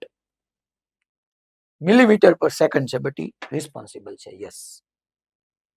હવે હું તમને એક problem આપણે જે જોયો તો હમણાં એના બેઝ આગળ વધુ. કઈ નોટિંગ કરવાનું હોય તો નોટિંગ કર. એક બીજો પ્રોબ્લેમમાં મેં તમને જો આવું આપણે એક ફોર્મ્યુલા ભણ્યા છો, J is equal two NQV. ઓ ભણ્યા હતા, યાદ છે ને? યાદ આવે છે ને બધાને? હા, પારવાની, મને બધા દેખાશો. ખોટે ખોટી બીજું શું કરવાનું? તો J is equal two I/A, second problem જ છે, પાછો દેખાડી દો, આપણી પાસે છે જ તે, તો હું એમાં ક્યાં આ રહ્યું જો. J is equal two NQV, I is equal two NAVQ. તો હું અહીંયા આમ લખું છું, I is equal two J is equal two I/A NQVA. અચ્છા, current I is equal two friends N ના N. અહીંયા મારું ડિસ્કશન ઇલેક્ટ્રોન માટે થાય છે, એટલે Q ની જગ્યાએ ચાર્જ E કરી નાખો. ત્યાં ક્યુ ચાર્જ છે તો અહીં ઇલેક્ટ્રોન છે એન ઈ. અહીંયા ત્યાં વેલોસિટી વી હતી, અહીંયા વેલોસિટી ડ્રીપ છે વીડી છે અને ઇનટુ છોકરા હું એ. તો મેં ઓલી ફોર્મ્યુલા લીધી જે is equal to N Q વી, જે ની જગ્યાએ આઈ બાય એન ક્યુ વી એ, આઈ ના આઈ, એન ના એન, ક્યુ ની જગ્યાએ ઈ, બી ની જગ્યાએ વીડી, એ ના એ. એન ઈ એ વીડી એટલે આપણે અત્યારે જ ભણ્યા e e by M into two. V d એટલે e e by M into two. હવે આને આમ નો લખી શકું છોકરાઓ, જો તો e is equal to N e square, e into e square કરી નાખો, એ પેલા ટો લખો બાય એમ લખો ઇન્ટુ એ. જો તો e into e square n e square tau a by એમ અને એક ઈ વધ્યું. આ ઈ ની જગ્યાએ હું વી બાય એલ લઈ દઉં. એ સાહેબ ક્યાંથી લઈ આવ્યા તમે કહો. જો જો તો આપણે આવો કંડક્ટર નતો લીધો છોકરાઓ, અહીંયા આ કંડક્ટર, આ કંડક્ટર ની લેન્થ આપણે એલ લઈ લઈએ તો એલ લેન્થ માં તમે વી વોલ્ટ ની બેટરી કનેક્ટ કરી તો તમે સેકન્ડ ચેપ્ટરમાં હું ન ભણી ગયા v is equal to e d. આ પોઝિટિવ અને નેગેટિવ તમને ખબર છે આ હાઈ પોટેન્શિયલ થાય, આ લો પોટેન્શિયલ થાય. તો હાઈ પોટેન્શિયલ ને લો પોટેન્શિયલ ડિફરન્સ વી કેટલા ડિસ્ટન્સમાં એલ, તો V is equal to ED, D ની જગ્યાએ એલ કહી દઉં તો V is equal to E L આવી ગયું છોકરો. V is equal to E L તમારી પાસે આવી ગયું. તો E V is equal to E L તો ઈ ની જગ્યાએ વી બાય એલ. હવે આઈ ઇઝ ઇક્વલ ટુ છોકરા અહીંયા જોજો હો તમે બરાબર n e square tau by m a by l into v લખીએ. હવે તમે જ મને કહો તો સ્મોલ એન શું છે પાછું ભૂલાઈ ન ગયા હોવા જોઈએ. Small N number of free electrons per unit volume, free electron density. Small N યાદ કરો 10⁻28 પ્રૂવ કર્યા હતા. તો આ small N free electron density એ તો મારી બેટી કોન્સ્ટન્ટ હોવાની. તો small N constant, E charge constant, M mass of electron constant, A wire ઈ નો ઈ છે cross sectional area constant, L constant, relaxation time tau તો ટાઈમ છે કોન્સ્ટન્ટ. તો આઈ આ બધાનું ભેગા કરીને એક નવો કોન્સ્ટન્ટ ઇન્ટ્રોડ્યુસ કરી દઉં તો અહીંયા નો લખી શકું friends I is directly proportional to v. Constant હા ટેમ્પરેચર ચેન્જ કરું તો definitely relaxation time tau change થશે. પણ અત્યારે પહેલા હું તમને હમણાં બધું જ ધીમે ધીમે ખબર પડશે. આ બધાને કોન્સ્ટન્ટ લઈ લો તો I is directly proportional to V and if we remove proportionality તો ફ્રેન્ડ્સ આવી જશે remove proportionality તો આવી જશે I is equal to S into V and as that is your conductance. S ને હું કહી દઈશ conductance વાહકત્વ. ઘણાને એમ થાય કે હારું અમે તો V is equal to IR ભણ્યા, V is directly proportional to I ભણ્યા, સાહેબ I is directly proportional to V prove કર્યું પણ તમે અહીંયા V is directly proportional to I ભણ્યા છો ને પછી proportionality ની જગ્યાએ R લખ્યું હશે તો એ કરેક્ટ જ છે. મેં I is directly proportional to V કીધું તો મેં conductance કીધું છોકરાઓ, વાહકત્વ. આનું ગુજરાતી થાય કંડક્ટન્સ નું ગુજરાતી થાય વાહકત્વ અને S ની જગ્યાએ બધું ભેગું કરીને મૂકું તો કંડક્ટન્સ ની જગ્યાએ કેટલું લખાય n e square tau upon m into a by l. આ બધું જ તમારું કંડક્ટન્સમાં આવે. જો કોઈ ડિવાઇસ છોકરાઓ I is directly proportional to V કે V is directly proportional to I condition ને ફૂલફિલ કરતી હોય ને તો એવી ડિવાઇસને ઓહમિક ડિવાઇસ કહેવાય. એવી ડિવાઇસને આપણે ઓહમિક ડિવાઇસ કહેશું. એમને તમને લખી દઉં. હવે માની લો આમાંથી હું V ને સબ્જેક્ટ કરું. આ મેં તમને કંડક્ટન્સ બનાવ્યું. હજી બધા વિશે આપણે આખી ડિટેલમાં સમજવાનું છે. અહીંથી હું એક કામ કરું, તમે આવી રીતના એરો કરીને લખી શકો કે V ને હું સબ્જેક્ટ કરું. ચલો તો V ને આપણે સબ્જેક્ટ કરીએ તો V ઇઝ ઇક્વલ ટુ મારે શું લખાય પહેલા m upon n e square to m upon n e square to L by A into I. તો અહીંયા આ બધું કોન્સ્ટન્ટ થઈ ગયું છોકરાઓ તો અહીંયા હું ન લખી શકું. V is directly proportional to I. And if we remove this proportionality, તો જે કોન્સ્ટન્ટ આવે that is your resistance R. અને resistance R એટલે હું અહીંયા છોકરાઓ લખી નાખું where R is equal to આપણે લખી નાખીએ resistance અને R ની ફોર્મ્યુલા અહીંથી જોવા જાવ તો તમે લખી શકવાના છો છોકરાઓ small m upon n e square to L upon A. અને હજી આ m આ n આ e આ ટુ આ બધાને આપણે એક નવા કોન્સ્ટન્ટ નું નામ આપી દેતા હતા ધેટ ઇઝ રો રેઝિસ્ટિવિટી. તમારી ફોર્મ્યુલા પ્રૂવ કરી દીધી R is equal to rho L by A where rho is equal to we can write small m upon n e square 2 and it is resistivity. Gujarati medium માટે અવરોધકતા.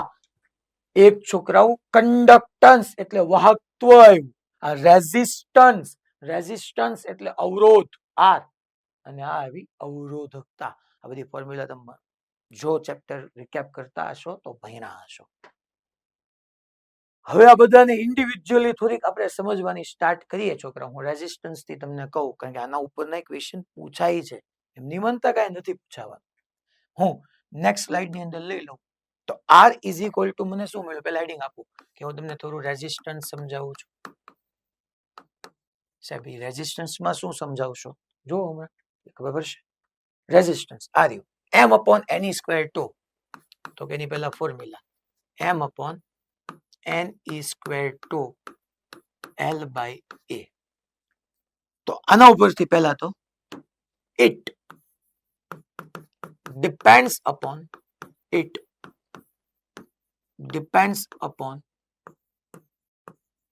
shape, size and geometry. કારણ કે આ એમ કહેવા માંગે છોકરા કોઈ વાયરની length તમે ટ્વાઇસ કરી નાખો તમને સમજાય છે. લેન્થ ટ્વાઇસ કરો તો રેઝિસ્ટન્સ ટ્વાઇસ થઈ જાય. તમે કોઈ વાયર હોય થીક માંથી થીન કરો ને થીન માંથી થીક કરો એટલે મીન્સ કે તમે જાડામાંથી પાતળો કે પાતળામાંથી જાડો કરો તો એનો ક્રોસ સેક્શનલ એરિયા ચેન્જ થાય તો રેઝિસ્ટન્સ ચેન્જ થાય. મીન્સ કે વાયરનો resistance it depends upon shape, size and geometry. Shape શું છે જાડો પાતળો, સાઇઝ એટલે એની લેન્થ, જીઓમેટ્રી એટલે ભૂમિતિ. આ શેપ એટલે આકાર, સાઇઝ એટલે પરિમાણ, જીઓમેટ્રી એટલે ભૂમિતિ. તો અવરોધ આકાર, પરિમાણ અને ભૂમિતિ પર આધાર રાખે છે. પછી બીજી વાત એનો યુનિટ લઈએ છોકરો. જો જેમાં તે આ ચારે ચાર ના ડાયમેન્શનલ ફોર્મ્યુલા યુનિટના પેરેગ્રાફ મેથ ધ કોલમ પૂછાઈ ગયેલા છે. એટલે આપણે આમાં ઘણી વખત એમ કે આ તો બધું આવડે પણ એવું જ આપણે ક્યારેક એમાં એરર કરીને બેઠી. તો યુનિટ આપણે લઈએ. યુનિટમાં છોકરાઓ બેઝિકલી તમે જોવા જાવ તો એક તો L by A થાય.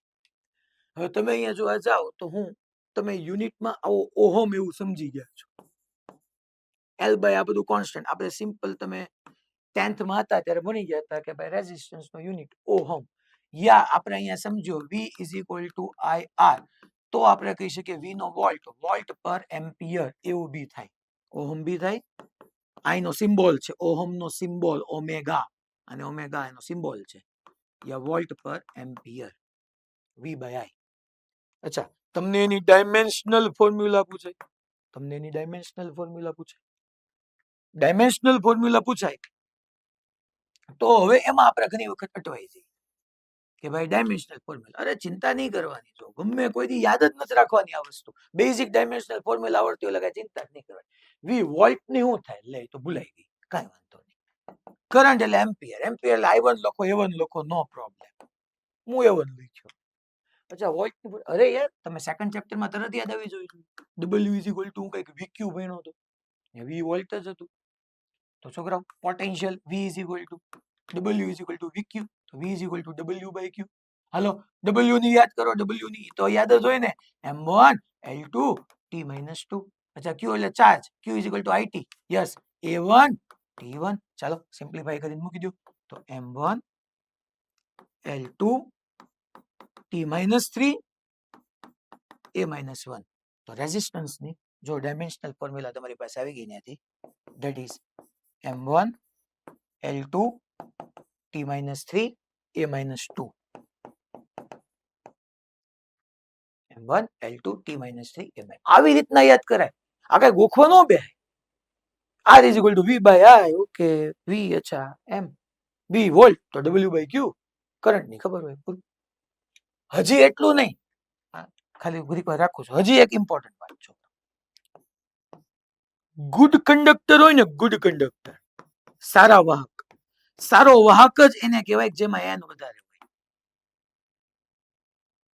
સારો વાહક જ એમાં કહેવાય કારણ કે કંડક્ટરની ડેફિનેશનમાં જ આપણે એમ લઈએ છીએ છોકરાઓ નંબર ઓફ ફ્રી ઇલેક્ટ્રોન્સ 10⁻28 ના પાવરમાં હોય તો ગુડ કંડક્ટર એટલે n વધારે જો છોકરાઓ તમે અહીંથી ચેક કરો ઇક્વેશન માંથી બધા n મોર તો r લેસ તો જે સારો વાહક હોય n વધારે હોય ગુડ કંડક્ટર હોય અને n મોર હોય છેદ વધારે હોય તો છોકરાઓ r નાનો આવે ને સો n મોર ધેટ મીન્સ કે r લેસ બેડ કંડક્ટર ખરાબ વાહક હોય સાવ ગંદો યુ નો સાવ ગંદો ખરાબ ખરાબ તો n લેસ હોય બીજું શું હોય જિંદગીમાં n લેસ ઓહો ડિનોમિનેટર લેસ તો રેઝિસ્ટન્સ મૂવ તો ગુડ કંડક્ટર n વધારે તો સમજાય એવી વાત છે ઇલેક્ટ્રોન્સ વધારે હોય તો રેઝિસ્ટન્સ લેસ એટલું જ નહીં હજી બાકી પહેલા તારી ભલી થાય માની લો હું ટેમ્પરેચર ઇન્ક્રીઝ કરું થઈ જાય એટલે કેમ હમણાં નહોતું 50 ડિગ્રી સેલ્સિયસ પહોંચી ગયું તમે ટેમ્પરેચર ઇન્ક્રીઝ કરો ટેમ્પરેચર ટી ઇન્ક્રીઝ કરો તો શું થશે પાછા મારે ઓલી ફિગરમાં જવું પડશે ક્યાંક અહીંયા હા ટેમ્પરેચર ઇન્ક્રીઝ કરો તો તમને ખબર જ છે આ યુ વાળો જે પાર્ટ હતો યુ વાળો પાર્ટ આ યુ વાળો યા તો થર્મલ એજિટેશન ટેમ્પરેચર ઇન્ક્રીઝ કરો એટલે ઇલેક્ટ્રોન ઓર જોરશોરથી આમ છોકરાઓ થર્મલ એજિટેશન કરે જેટલા સ્પીડથી થર્મલ એજિટેશન કરે જેટલી સ્પીડ વધશે એટલું બે ઇલેક્ટ્રોન વચ્ચેનો કોલાઇઝ થવા માટેનો ટાઈમ રિલેક્સેશન ટાઈમ ઘટશે કારણ કે જેટલી સ્પીડ વધારે એટલે ફાસ્ટ ઓસિલેટ થશે અને જેટલા ફાસ્ટ થર્મલ એજિટેશન એવું બે કન્ઝિક્યુટિવ જે કોલિઝન થાય એની વચ્ચેનો ટાઈમ ઘટે મીન્સ કે ટેમ્પરેચર ઇન્ક્રીઝ થાય તો હું એમ કહી શકું છોકરાઓ કે ટેમ્પરેચર ઇન્ક્રીઝ થાય તો ડ્રિફ્ટ વેલોસિટી ડેફિનેટલી ઇન્ક્રીઝ થાય અને ડ્રિફ્ટ વેલોસિટી ઇન્ક્રીઝ થાય તો રિલેક્સેશન ટાઈમ એવરેજ કે મીન રિલેક્સેશન ટાઈમ ઘટે અને તમે અહીંયા જોવા જાવ રિલેક્સેશન ટાઈમ તો ઘટે તો રેઝિસ્ટન્સ વધે આપણે ભણી જ ગયા તમે કહો સાચી વાત છે સાહેબ અમે ભણ્યા કે ટેમ્પરેચર ઇન્ક્રીઝ થાય તો રેઝિસ્ટન્સ ડિક્રીઝ થાય સોરી ટેમ્પરેચર ઇન્ક્રીઝ થાય તો રેઝિસ્ટન્સ ઇન્ક્રીઝ થાય યસ મેં પ્રૂવ કર્યું આ બધી ડિસ્કશન માની લો ધેન ટેમ્પરેચર ટી ને હું ડિક્રીઝ કરું થયું અત્યારે સીઝન ચેન્જ થઈ ટેમ્પરેચર ડિક્રીઝ થયું તો ઓલા થર્મલ એજિટેશન ઓછા થયા તો બે જે કન્ઝિક્યુટિવ કોલિઝન વચ્ચેનો ટાઈમ હતો કારણ કે સ્પીડ ધીમી થઈ પહેલા તો થર્મલ એજિટેશન ઓછું થયું કાઇનેટિક એનર્જી ઓછી થઈ એટલે પહેલા તો ડ્રિફ્ટ વેલોસિટી ઓછી થઈ એટલે બે ઇલેક્ટ્રોન વચ્ચે હવે લાંબા સમય પછી લાંબો એટલે કઈ 2-5 કલાક નો હોય હવે ફ્રેક્શનમાં વાત થતી હોય સેકન્ડમાં તો બે કન્ઝિક્યુટિવ કોલિઝન વચ્ચેનો ટાઈમ છોકરા હવે વધી ગયો કારણ કે ઓલા ધીમા પડી ગયા એટલે બે કોલિઝન વચ્ચેનો ટાઈમ વધી ગયો તો મીન ટાઈમે વધી ગયો તો રિલેક્સેશન ટાઈમ તો વધી ગયો અને રિલેક્સેશન ટાઈમ તો વધી જાય તો રેઝિસ્ટન્સ ડિક્રીઝ થઈ જાય યસ છોકરાઓ ટેમ્પરેચર ડિક્રીઝ કરો તો રેઝિસ્ટન્સ ડિક્રીઝ થાય તમે ટેમ્પરેચર ડિક્રીઝ કરતા એટલું ડિક્રીઝ કરી નાખો કે એનો રેઝિસ્ટન્સ ઓલમોસ્ટ 0 થઈ જાય તો એવા કંડક્ટરને સુપર કંડક્ટર કહેવાય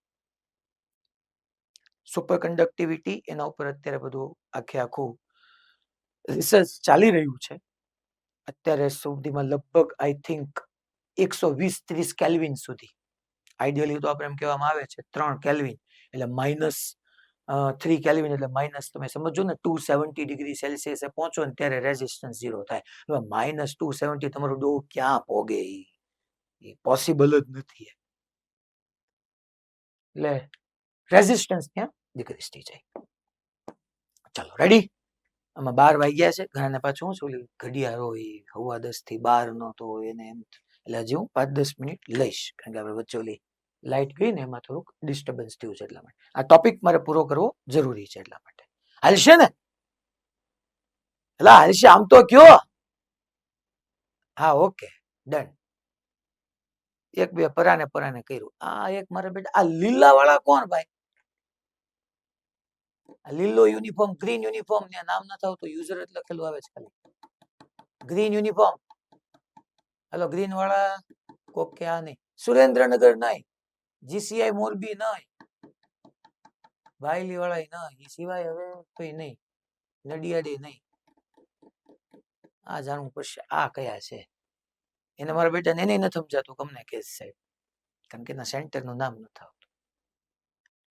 ચાલો હવે આપણે રેઝિસ્ટન્સ ખબર પડી, તો રેઝિસ્ટન્સ નું રેસિપ્રોકલ આપણે જોયું કન્ડક્ટન્સ થાય. આપણે લઈ લઈએ કન્ડક્ટન્સ. કન્ડક્ટન્સ વાહકત્વ. છોકરાઓ S is equal to 1 upon R. S is equal to 1 upon R. તો છોકરાઓ અહીંથી 1 upon R ની વેલ્યુ મૂકું તો એ તમારી પાસે આવી જશે 1 upon R. હું લખું તો એ આવી જશે અહીંયા m into L, અને અહીંયા આવી જશે છોકરા n e square 2 into A. A by L ને હું સેપરેટ રાખું છું, બીજું કઈ નથી કરતું. Again, it also depends on shape, size and geometry. It depends upon shape, size and geometry. એનો યુનિટ છોકરાઓ તમને કેમ ખબર પડી? આ એવું યાર, એસ માં એલ આવે છે, એ આવે છે, તો શેપ સાઇઝ બે થઈ જ ગયું. અચ્છા, એનો યુનિટ તો પહેલા તો એનો યુનિટ મહો કહેવાય, ઓહમ નું ઊંધું, કારણ કે રેઝિસ્ટન્સ નું રેસિપ્રોકલ લ્યો છો તો એનો યુનિટ છોકરાઓ મહો એમએચઓ. આને સિમ્બોલ આમ કરવાનું, સિમ્બોલ એ ચેન્જ કરવાનું. ઓહમ ઇન્વર્સ ભી ચાલે, ઓહમ ઇન્વર્સ કયો, મહો કયો, યા કેમિસ્ટ્રીમાં તમે એક હજી વધારે ભણો તો સાયમેન. કેમિસ્ટ્રીમાં તમે એક હજી વધારે યુનિટ ભણો છો સાયમેન. પછી છોકરાઓ આની ડાયમેન્શનલ ફોર્મ્યુલા સીધી તમારે પછી પૂછાય તો મેં તમને કેમ પ્રૂવ કરવાની શીખવાડ્યું કે આ આર નથી, આ 1 upon R છે, તો R is equal to V by I થાય, તો S is equal to I by V થાય. તો એના ઉપરથી પ્રૂવ કરી દેવાનું. અહીંયા સિમ્પલ હું આની ડાયરેક્ટલી ચેન્જ કરીને લખી નાખું છોકરાઓ.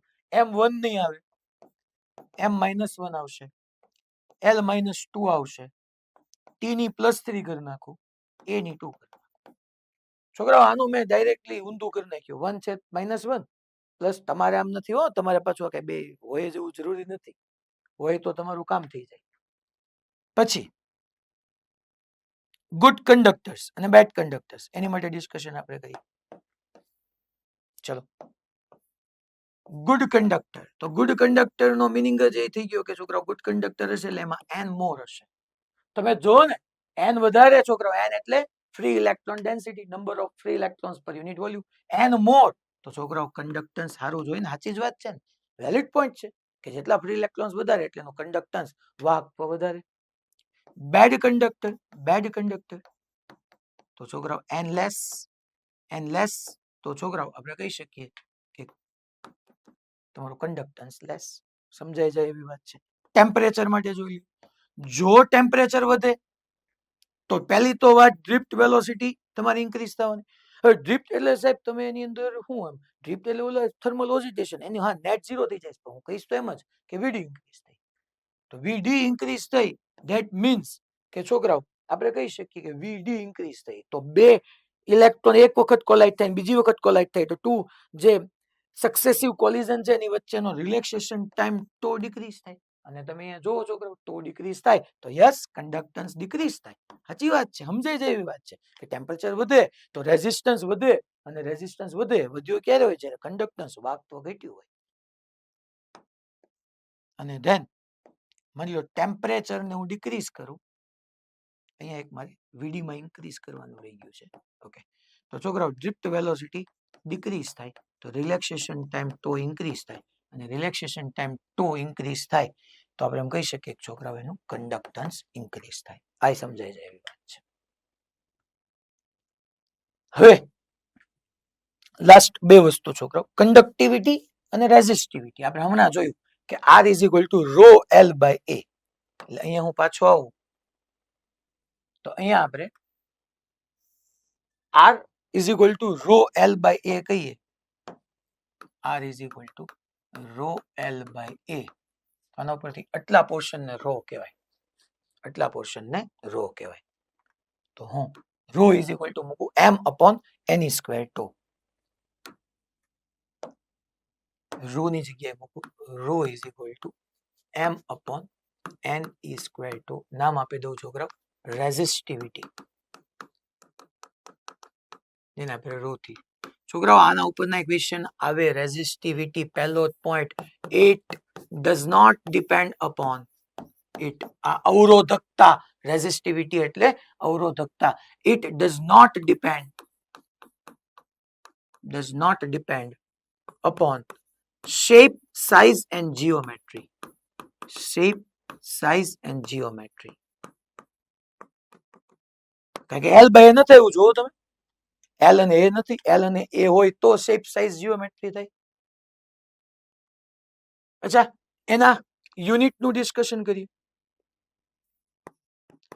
તો અલ્ટિમેટલી તો આપણે આમ જ યાદ રાખ્યું કે R is equal to rho L by A, આ રેઝિસ્ટન્સ ની મારી પાસે ફોર્મ્યુલા આવી, રો એલ બાય એ, મારે રો નો યુનિટ જોતો છે, રેઝિસ્ટન્સ એટલે મેં તમને કીધું rho L by a, rho નો યુનિટ જોતો તો આનો ઓહમ થાય, આ મીટર સ્ક્વેર અને આ મીટર, તો જો તો અહીંયા આવશે છોકરાઓ ઓહમ, અહીંયા આવી જાય એટલે મીટર સ્ક્વેર અને છેદમાં મીટર, ડિનોમિનેટરમાં મીટર મીટર ગયા તો આવી જશે છોકરાઓ ohm into metre, ohm into metre. એક તમને હું કામ આપું છું, ડાયમેન્શનલ ફોર્મ્યુલા લખવાનું. હવે ઘણા બધું ચેક કરવા પડે, અરે ઓહમ એટલે રેઝિસ્ટન્સ ની છે ઇન્ટુ L1 કરી નાખવાનું, રેઝિસ્ટન્સ ની આ રહી M1 L2 T - 3 - 2 છે, તો હવે મારે L3 કરી નાખવાનું ખાલી, એટલે તમારી પાસે કઈ ઓહમ ઇન્ટુ મીટર છે એટલે L3 થઈ જાય, ડાયમેન્શનલ ફોર્મ્યુલા આવી જાય. આમાં તે છોકરો માની લો ગુડ કંડક્ટર હશે, good conductor no meaning n વધારે, તમે જુઓ છોકરો n વધારે તો સમજાઈ જાય એવી વાત છે, રેઝિસ્ટિવિટી લેસ, અવરોધકતા ઓછી, સાચી વાત છે, કારણ કે જે ખેલ છે એ મેઇન તો એની પાસેના ફ્રી ઇલેક્ટ્રોન્સ નો જ છે. ગુડ કંડક્ટર, સારો વાહક હોય તો સારો વાહક પાસે n વધારે, અને n વધારે તો રો ઓછું, જોઈ લો તમે, સમજાઈ જાય એવી વાત છે. બેડ કંડક્ટર તો એની પાસે n લેસ હોય, અને n લેસ હોય તો રેઝિસ્ટિવિટી મોર હોય. અચ્છા, એ પછી ટેમ્પરેચર નું આપણે સાથે સાથે ટેમ્પરેચર ડિપેન્ડન્સી જોઈ લઈએ કે ભાઈ માની લો ટેમ્પરેચર ઇન્ક્રીઝ કરવું તો હમણાં મેં તમને સમજાવ્યું એમ કે ડેફિનેટલી ડ્રિફ્ટ વેલોસિટી છોકરાઓ ઇન્ક્રીઝ થવાની છે. Temperature increase, drift velocity increase, means કે રિલેક્સેશન ટાઈમ ટો ડિક્રીઝ, કે સ્પીડ જાજી થઈ ગઈ, ફટાફટ અથડામણો થવા માંડી, ફટાફટ કોલાઇઝન થવા માંડી, તો ટાઈમ ડિક્રીઝ થઈ ગયો બે સક્સેસિવ વચ્ચેનો. ને ટો ડિક્રીઝ તો આપણે કહી શકીએ છોકરાઓ ટો ડિક્રીઝ તો રો ઇન્ક્રીઝ, તો સમજાય એવી વાત છે કે ટેમ્પરેચર ઇન્ક્રીઝ થાય તો યસ રેઝિસ્ટિવિટી ઇન્ક્રીઝ જ થાય ને, એ તો રેઝિસ્ટન્સ તો એનો ઓપોઝ કરે છે. અને ટેમ્પરેચર તમે ડિક્રીઝ કરો તો છોકરાઓ વીડી ડિક્રીઝ થવાનું છે, તમને ખબર છે ટો ઇન્ક્રીઝ થવાનું છે, અને ટો ઇન્ક્રીઝ થાય તો તમારી રેઝિસ્ટિવિટી ડિક્રીઝ થાય. ટેમ્પરેચર ઇન્ક્રીઝ તો વીડી કેમ ઇન્ક્રીઝ, કારણ કે સ્પીડ વધી ગઈ થર્મલ એજિટેશન, અને બે વચ્ચેનો ટાઈમ ઘટી ગયો પછી કોલિઝન વચ્ચેનો. હવે લાસ્ટ કંડક્ટિવિટી,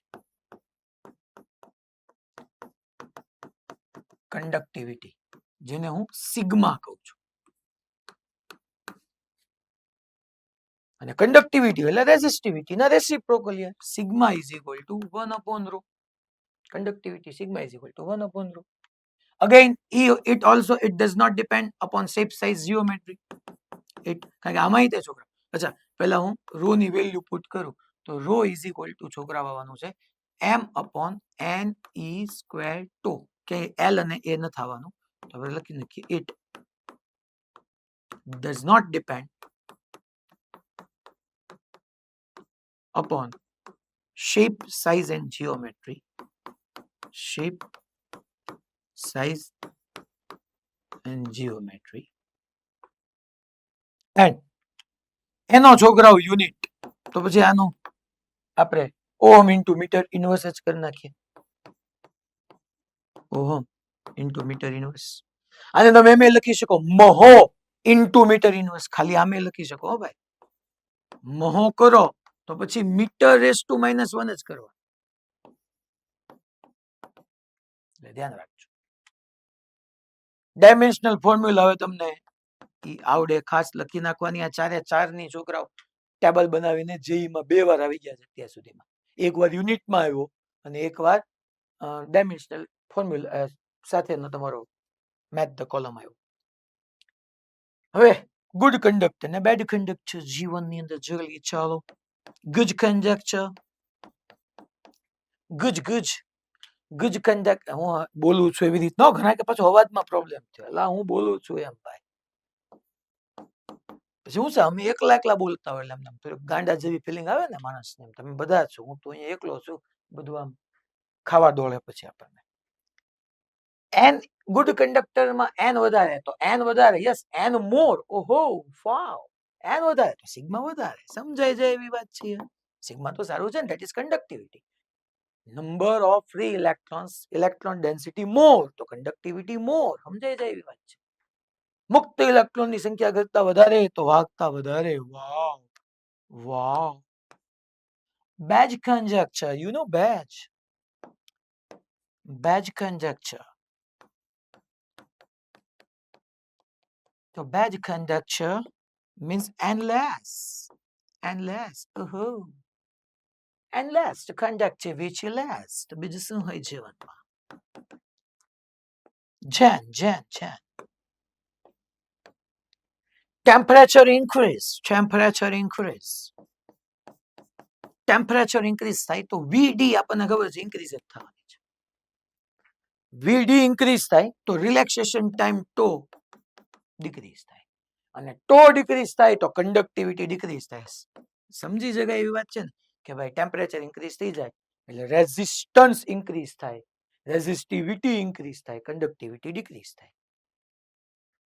એન્ડ લાસ્ટ તમે લખી નાખશો ટેમ્પરેચર. હું અહીંયા જો કે સેજ ઉપર લઈને લખી જ દઉં. લ્યો ને હવે થોડાક હું બાકી રાખું.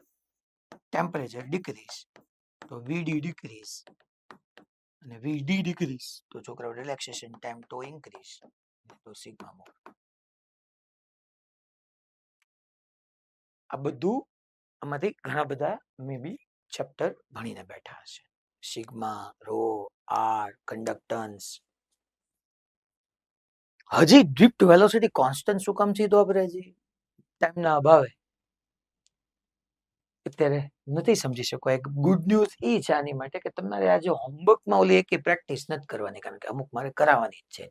ચાલી ગયું છે પણ અમુક હજી. હા, જો ઘણાના ચહેરો કેવી સ્માઇલ આવી ગઈ, આમ જોવો તો ખરી તમે, આમ ખુશ થઈ ગયા. વાપ બાકી આજે હોમવર્ક નહીં. એટલે હોમવર્કમાં આ બધું સમજવાનું છે. કાલે હું સ્ટાર્ટ કરીશ. હવે તો આપણું 2A સ્ટાર્ટ થઈ ગયું. હજી એક આ સુરત એસ્પાયરમાં અને એક આ જીસીઆઈ ઈડર, આ 2-3 જગ્યા સિવાય હિંમતનગર સિવાય ઓલમોસ્ટ બધા મને દેખાય છે. ગમે પૂછીશ આ કાલ દેખાશે. ઘણા પાસે એમ હોય આપણું ક્યાં ત્યાં સાહેબ ને કેમેરો શો થાય જ છે, આપણે શું પ્રિપેર કરવું. એટલે એવી રીતના ન હોય. સમજો, તમારી પોતાની સિરિયસનેસ ને તમારી મેચ્યોરિટી થી જ રિઝલ્ટ બનાવવાનું. હું તો અહીંયા બધાને સરખું ભણાવું છું. હું તો અહીંયા બધાને સરખું જ ભણાવું છું. એટલે રિઝલ્ટ તમારી મેચ્યોરિટી થી આવવાનું. આ બધું કેટલું બધું ચાલ્યું તમે જોવા, કેટલા થિયોરેટિકલ કોન્સેપ્ટ બની શકે, કેટલા એસર્શન રીઝન બની શકે, કેટલા સ્ટેટમેન્ટ વાળા બની શકે, વિધાન કારણ.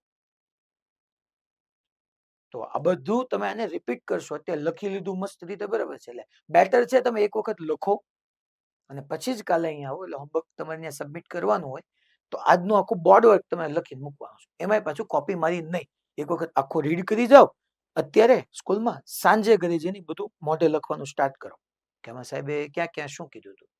તમારી ક્લેરિટી બનશે. કાલે આપણે આની પ્રેક્ટિસ કરશું. જે આજની પીપીટી છે, હોમવર્ક કાલે આ જ રહેશે, પીપીટી કાલે આ હશે. કાલે હોમવર્ક નહીં લખવાનું આવે. અહીંથી આપણે સ્ટાર્ટ કરશું અને પછી પ્રેક્ટિસ પૂરી કરીને પછી આપણે ઓલમોસ્ટ બેટરીની અંદર હવે આપણે એન્ટર થશું. ઓહમનો નિયમ V = IR જ છે, એ તો મેં ભણાવી જ દીધો જ. હવે મારે ખાલી મોડ્યુલ પોઈન્ટ ઓફ વ્યૂથી ભણાવવાનું. જો થોડુંક 1 મિનિટ તમે ખમી જાઓ. મોડ્યુલ પોઈન્ટ ઓફ વ્યૂથી તમે આ થિયરી હવે રીડ કરજો. જે લોકોને ખરેખર ટોપ કરવું જ ને, એક વખત મારી વાતમાં વિશ્વાસ રાખજો. આજે ઘરે જઈને તમે બધા એમ કહે ને ફિઝિક્સની એનસીઆરટી બકવાસ, ફિઝિક્સની એનસીઆરટી બકવાસ. તમે એક વખત રીડ કરજો ને electric current in conductor, Gujarati ઇંગ્લિશમાં, તમને એમ થશે કે આ તો આપણે બધું ભણ્યા, ઈ જ સાહેબે કીધું. જો આ ફિગર પરથી જ તમને કહું, જો આ પ્લસ ક્યુ ચાર્જ, આ માઇનસ ઇલેક્ટ્રિક ફિલ્ડ આવ્યું, યાદ કરો મેં તમને ઓલું નહોતું કીધું, કંડક્ટર હતો, એક્સટર્નલ ઇલેક્ટ્રિક ફિલ્ડ આ હતું, ઇન્ટરનલ આવું આવી ગયું હતું. તો ઈ જ આખું છે કે સર્કિટ શું કામ ક્લોઝ કરવી જરૂરી છે. આખે આખું તમને એની અંદર ઈ સમજાવશે. વી કેન ઇમેજિન, તમને દેખાતું નહીં હોય એટલે અહીંયા હું રીડ નથી કરતો, પણ ટૂંકમાં તમે એક વખત રીડ કરીને જોજો. ઓહ્મ્સ લો વાંચવાની જરૂર નથી, એ હું ભણાવીશ. આ ડિપેન્ડન્સી વાળી વાત મેં તમને ભણાવી, પણ છતાંય એ હું તમને નોટ્સમાં લખાવીશ. આપણે સમજ્યા રો એલ બાય એ જે આપણે ઇક્વેશન પ્રૂવ કર્યું. કદાચ કોકને ન દેખાતું હોય, આ કે હું બધા પ્રોબ્લેમ હું કરાવી શકતે. જો આજથી જ મેં જ શરૂ કરી દીધું, અહીંયા HW લખ્યું એટલે તમારે હોમવર્કમાં જો મેં પેલા ચેક કરી લીધું હોય કે હોમવર્કમાં આપવા જેવો છે કે નહીં, એ જ અહીંયા HW લખ્યું હોય એટલે તમારે થઈ જ જાય, થાવવો જ પડે. ટૂંકમાં ઈઝી જ હોય, કાંઈ ના જેવો મેં બનાવી દીધો હોય. આ એકે અત્યારે કરવાની જરૂર નથી. આ થિયરી તમે રીડ કરજો, જો જે આપણે એનસીઆરટી માંથી ડિલીટ કરી નાખી છે, મોડ્યુલ માંથી. ટૂંકમાં drift of electrons and the origin of resistivity, આ બધું આપણે ભણ્યા. જો આ રહ્યું છે VI plus minus EE by M into TI. જો તમને આમ દેખાતું હોય તો લ્યો થોડુંક ઝૂમ કરું, દેખાય છે? તો આ આવું આપણે ઓલરેડી બધું ભણ્યા. આવો પાથ મેં હમણાં ડ્રો કર્યો હતો, આ ફોર્મ્યુલા આમાં તમે સીધું જ છે રિમેમ્બર, ટૂંકમાં યાદ રાખી લો. આપણે પ્રૂવ કર્યું minus E by M into 2. અચ્છા, બધા જાગો છો? 1 મિનિટ જ ખાલી. તો 1 મિનિટ કરતા કરતા 5 મિનિટ કરી નાખી. બરોબર છે, મારે આજે કેવું પડે એટલું તો કેવું જ પડે. હું શું કરવામાં, હું 2 કલાકથી તમારી યાર ઉભો જ નથી. તમે તો બેઠા છો, તો તોય ઉભો છું. EE by M into 2. આ છે ને છોકરા, HCV તમે વાંચો ને, એટલે HC વર્મા કરીને એક બુક આવે, એમાં અહીંયા 2 લખીને ઓલમોસ્ટ બુકોની અંદર E બાય M ઇન્ટુ 2 છે. મેં તમને એનસીઆરટી મુજબ ભણાવ્યું છે. ઓલમોસ્ટ બુકોમાં જ આપ્યું છે E by M into 2. HCV ની અંદર ત્યાં બાય 2 આપ્યું, પણ 2 તો કોન્સ્ટન્ટ કહેવાય. કોન્સ્ટન્ટ એવું કઈ ચેન્જ નહીં થાય. આપણે તે અહીંયા છોકરાઓ જે પ્રોસેસ મેં તમને જે ફોલો કરાવી એનસીઆરટી માં આપી છે, કદાચ બોર્ડ પોઈન્ટ ઓફ વ્યૂ થી પૂછે તો તમે લખી શકો. ઈ મેં અહીંયા ભણાવ્યું છે. HCV ની અંદર 2 આપ્યું, ઈ બી કરેક્ટ છે, આપણે બી કરેક્ટ છે. આપણે તો એનસીઆરટી કરી છે. અને ઇવન અમુક રેફરન્સ બુકો એમાં 2 ઈ લોકો આપતા જ નથી, ખાલી HCV આપ્યું છે. એને ક્લાસિકલ મિકેનિક્સ નો યુઝ કર્યો છે, આપણે એનો જ યુઝ કર્યો છે. V is equal to U plus AT, mechanics જ થયું ઈ જ. ઓકે, નો પ્રોબ્લેમ. અહીંથી આપણે કાલે આગળ વધશું. ઓકે, ચલો bye bye, Tata and C you.